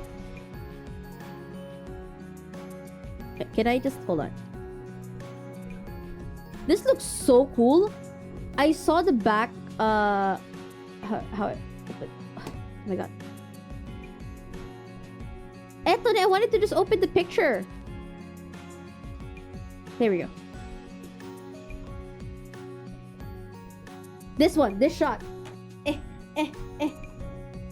It looks so cool. I've seen the behind the scenes for this movie, and they actually just carved out an entire space as big as a tennis court, and had a glass on top and had the cameras underneath. They were playing tennis on top of the glass, and then the camera was just underneath, and then this is the shot you get. It's so beautiful. Ayan eh. So yeah, I don't think Challengers won anything from the Golden Globes. Okay, last two movies. Furiosa. Do I have it? 2, 4, 6, 8. I can! Okay, I'm gonna fit Furiosa here. I actually watched Furiosa last Monday, but it was so great. I honestly really enjoyed Mad Max Furiosa, a Mad Max story. way better, a lot, so much that I want to watch the Mad Max Fury movie again. Because I watched the Mad Max Fury movie without having been exposed to any Mad Max movies prior to that. So I had no emotional connection to the titular Mad Max, and I had no idea what was happening. I just found the movie cool. It had great shots, great cinematic shots. And then I watched Furiosa. I've used Itsuka! You don't I'm so sorry. We're almost done. Eto ne. Bro, Roblox eats up a lot. Oh, you were playing Roblox. Stop playing Roblox while you have your data on. Play it with Wi-Fi on. Eto ne. And then this movie is like so pretty and it's so cohesively tied together because like the movie kind of goes from Furiosa's childhood until the very beginning of Mad Max Fury Road, where she tries to rescue the wives of the guy who owns the Watergate. It's really interesting, and like Furiosa is such a cool character. Anya Taylor-Joy definitely makes her very cool. Who was the original voice? Who was the original actress for Furiosa in the Mad Max movies? Regardless, I can believably see them being the same character. That's how good Anya Taylor-Joy was in this role. And also Chris Hemsworth. Oh my god, Chris Hemsworth in this movie is so villainously, cartoonishly evil that I enjoyed every time he's on screen. He's so funny. I love him. I love how every single Avengers so far, after their MCU fame, has taken on asshole roles and just had fun with it. Like Chris Hemsworth took Dementis' role for Furiosa, and then Chris Evans took his role in Knives Out, as well as Johnny Storm in Deadpool and Wolverine, and then Robert Downey Jr.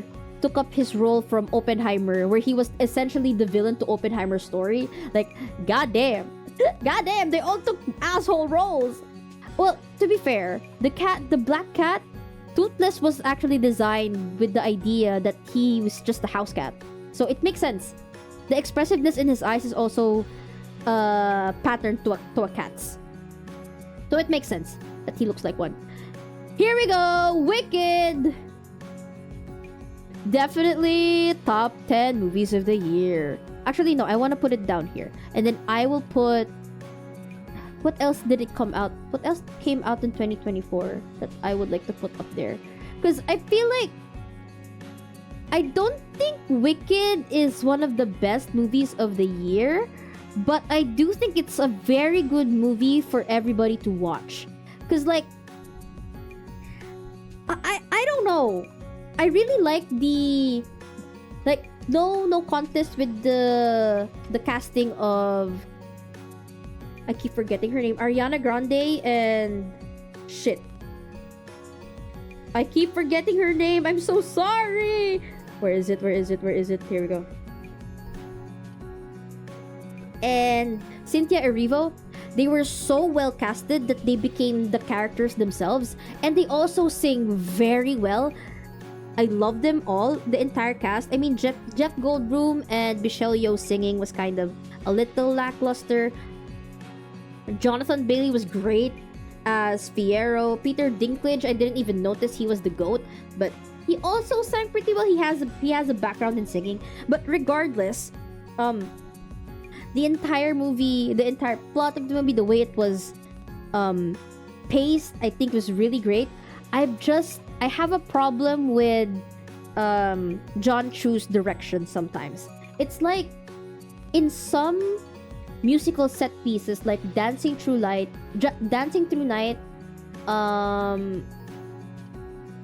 Loathing, Popular, and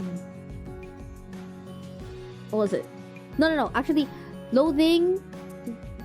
Some parts in Loathing were like really good, but then at some point it kind of dies down out, and I don't think they used a lot of the set pieces properly. Dancing Through Life and popular were like some of the were the kind of set pieces or like direction that I was hoping to get out of Wicked, because the Wicked the musical, the movie, because at some point it's like John Chu locks the fuck in with some of the set pieces and then locks the fuck out in some of them. It kind of takes away the whole magic behind it, I suppose. Some of the song pieces or something like that were kind of dull. A couple of the designs that I found dull, or like the direction during the choreography that I found dull, was at the very beginning. The very first song, I think the song is great. Ariana did so well in that part, where while they were singing No Rest for the Wicked, when everybody was rejoicing and Glinda was trying to hide the pain in her eyes while they were like, she's helping people rejoice the fact that her best friend has just died and all that stuff, and you can see the pain in her eyes. It's such great acting.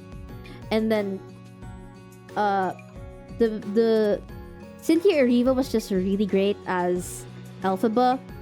The whole dancing through life scene where they had this extended dance between Elphaba and Glinda, which wasn't in the musical, like the Broadway musical. That wasn't there. They added that in the movie, and it was so heartfelt, and it makes me believe more that Glinda finally understood what she did wrong to Elphaba and was seeking for forgiveness. Because like in the musical, she kind of just felt bad that she was dressed funnily in the ball, but in the movie they kind of recontextualized it, that despite having dressed up this way, she still wants to join. She's not gonna make, like, Elphaba is not going to let these people tell her what she did wrong, or she's not gonna let anybody stop her from fitting in and something like that. And then that's when Glinda finally realizes that,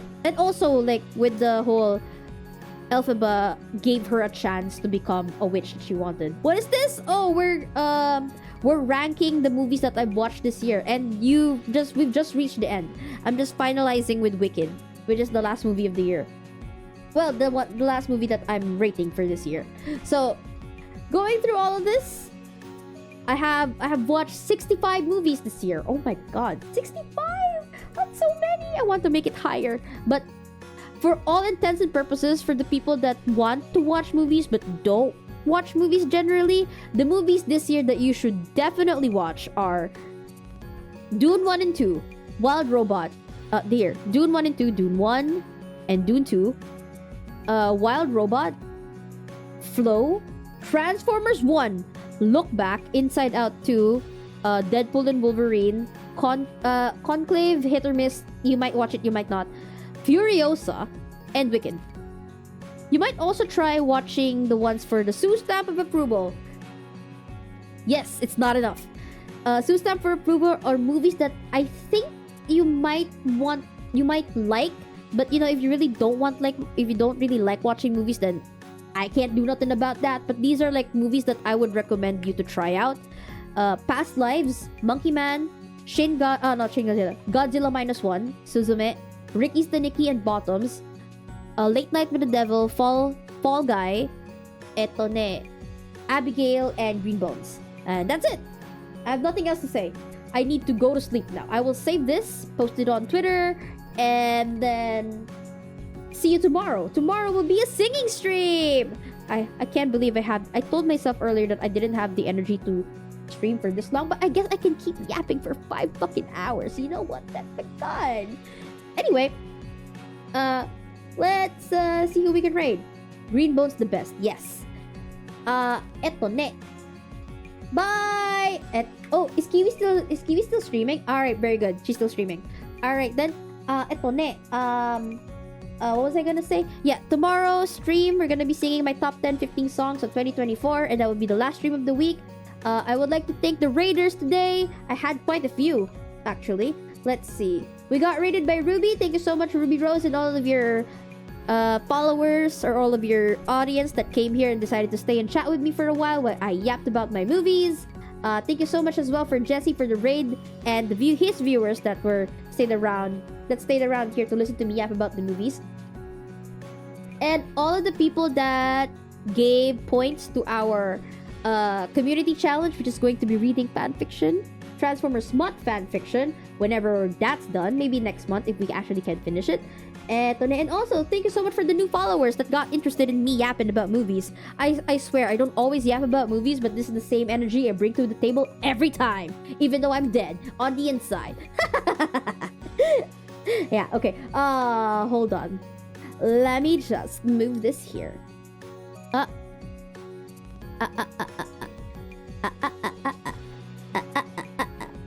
Ito ne. I will now raid Kiwi. Oh, did we shout out Kiwi already? Did you shout her out? I think my audience doesn't need to shout out Kiwi, but we're gonna do it anyway. Oh, ala, double shout out.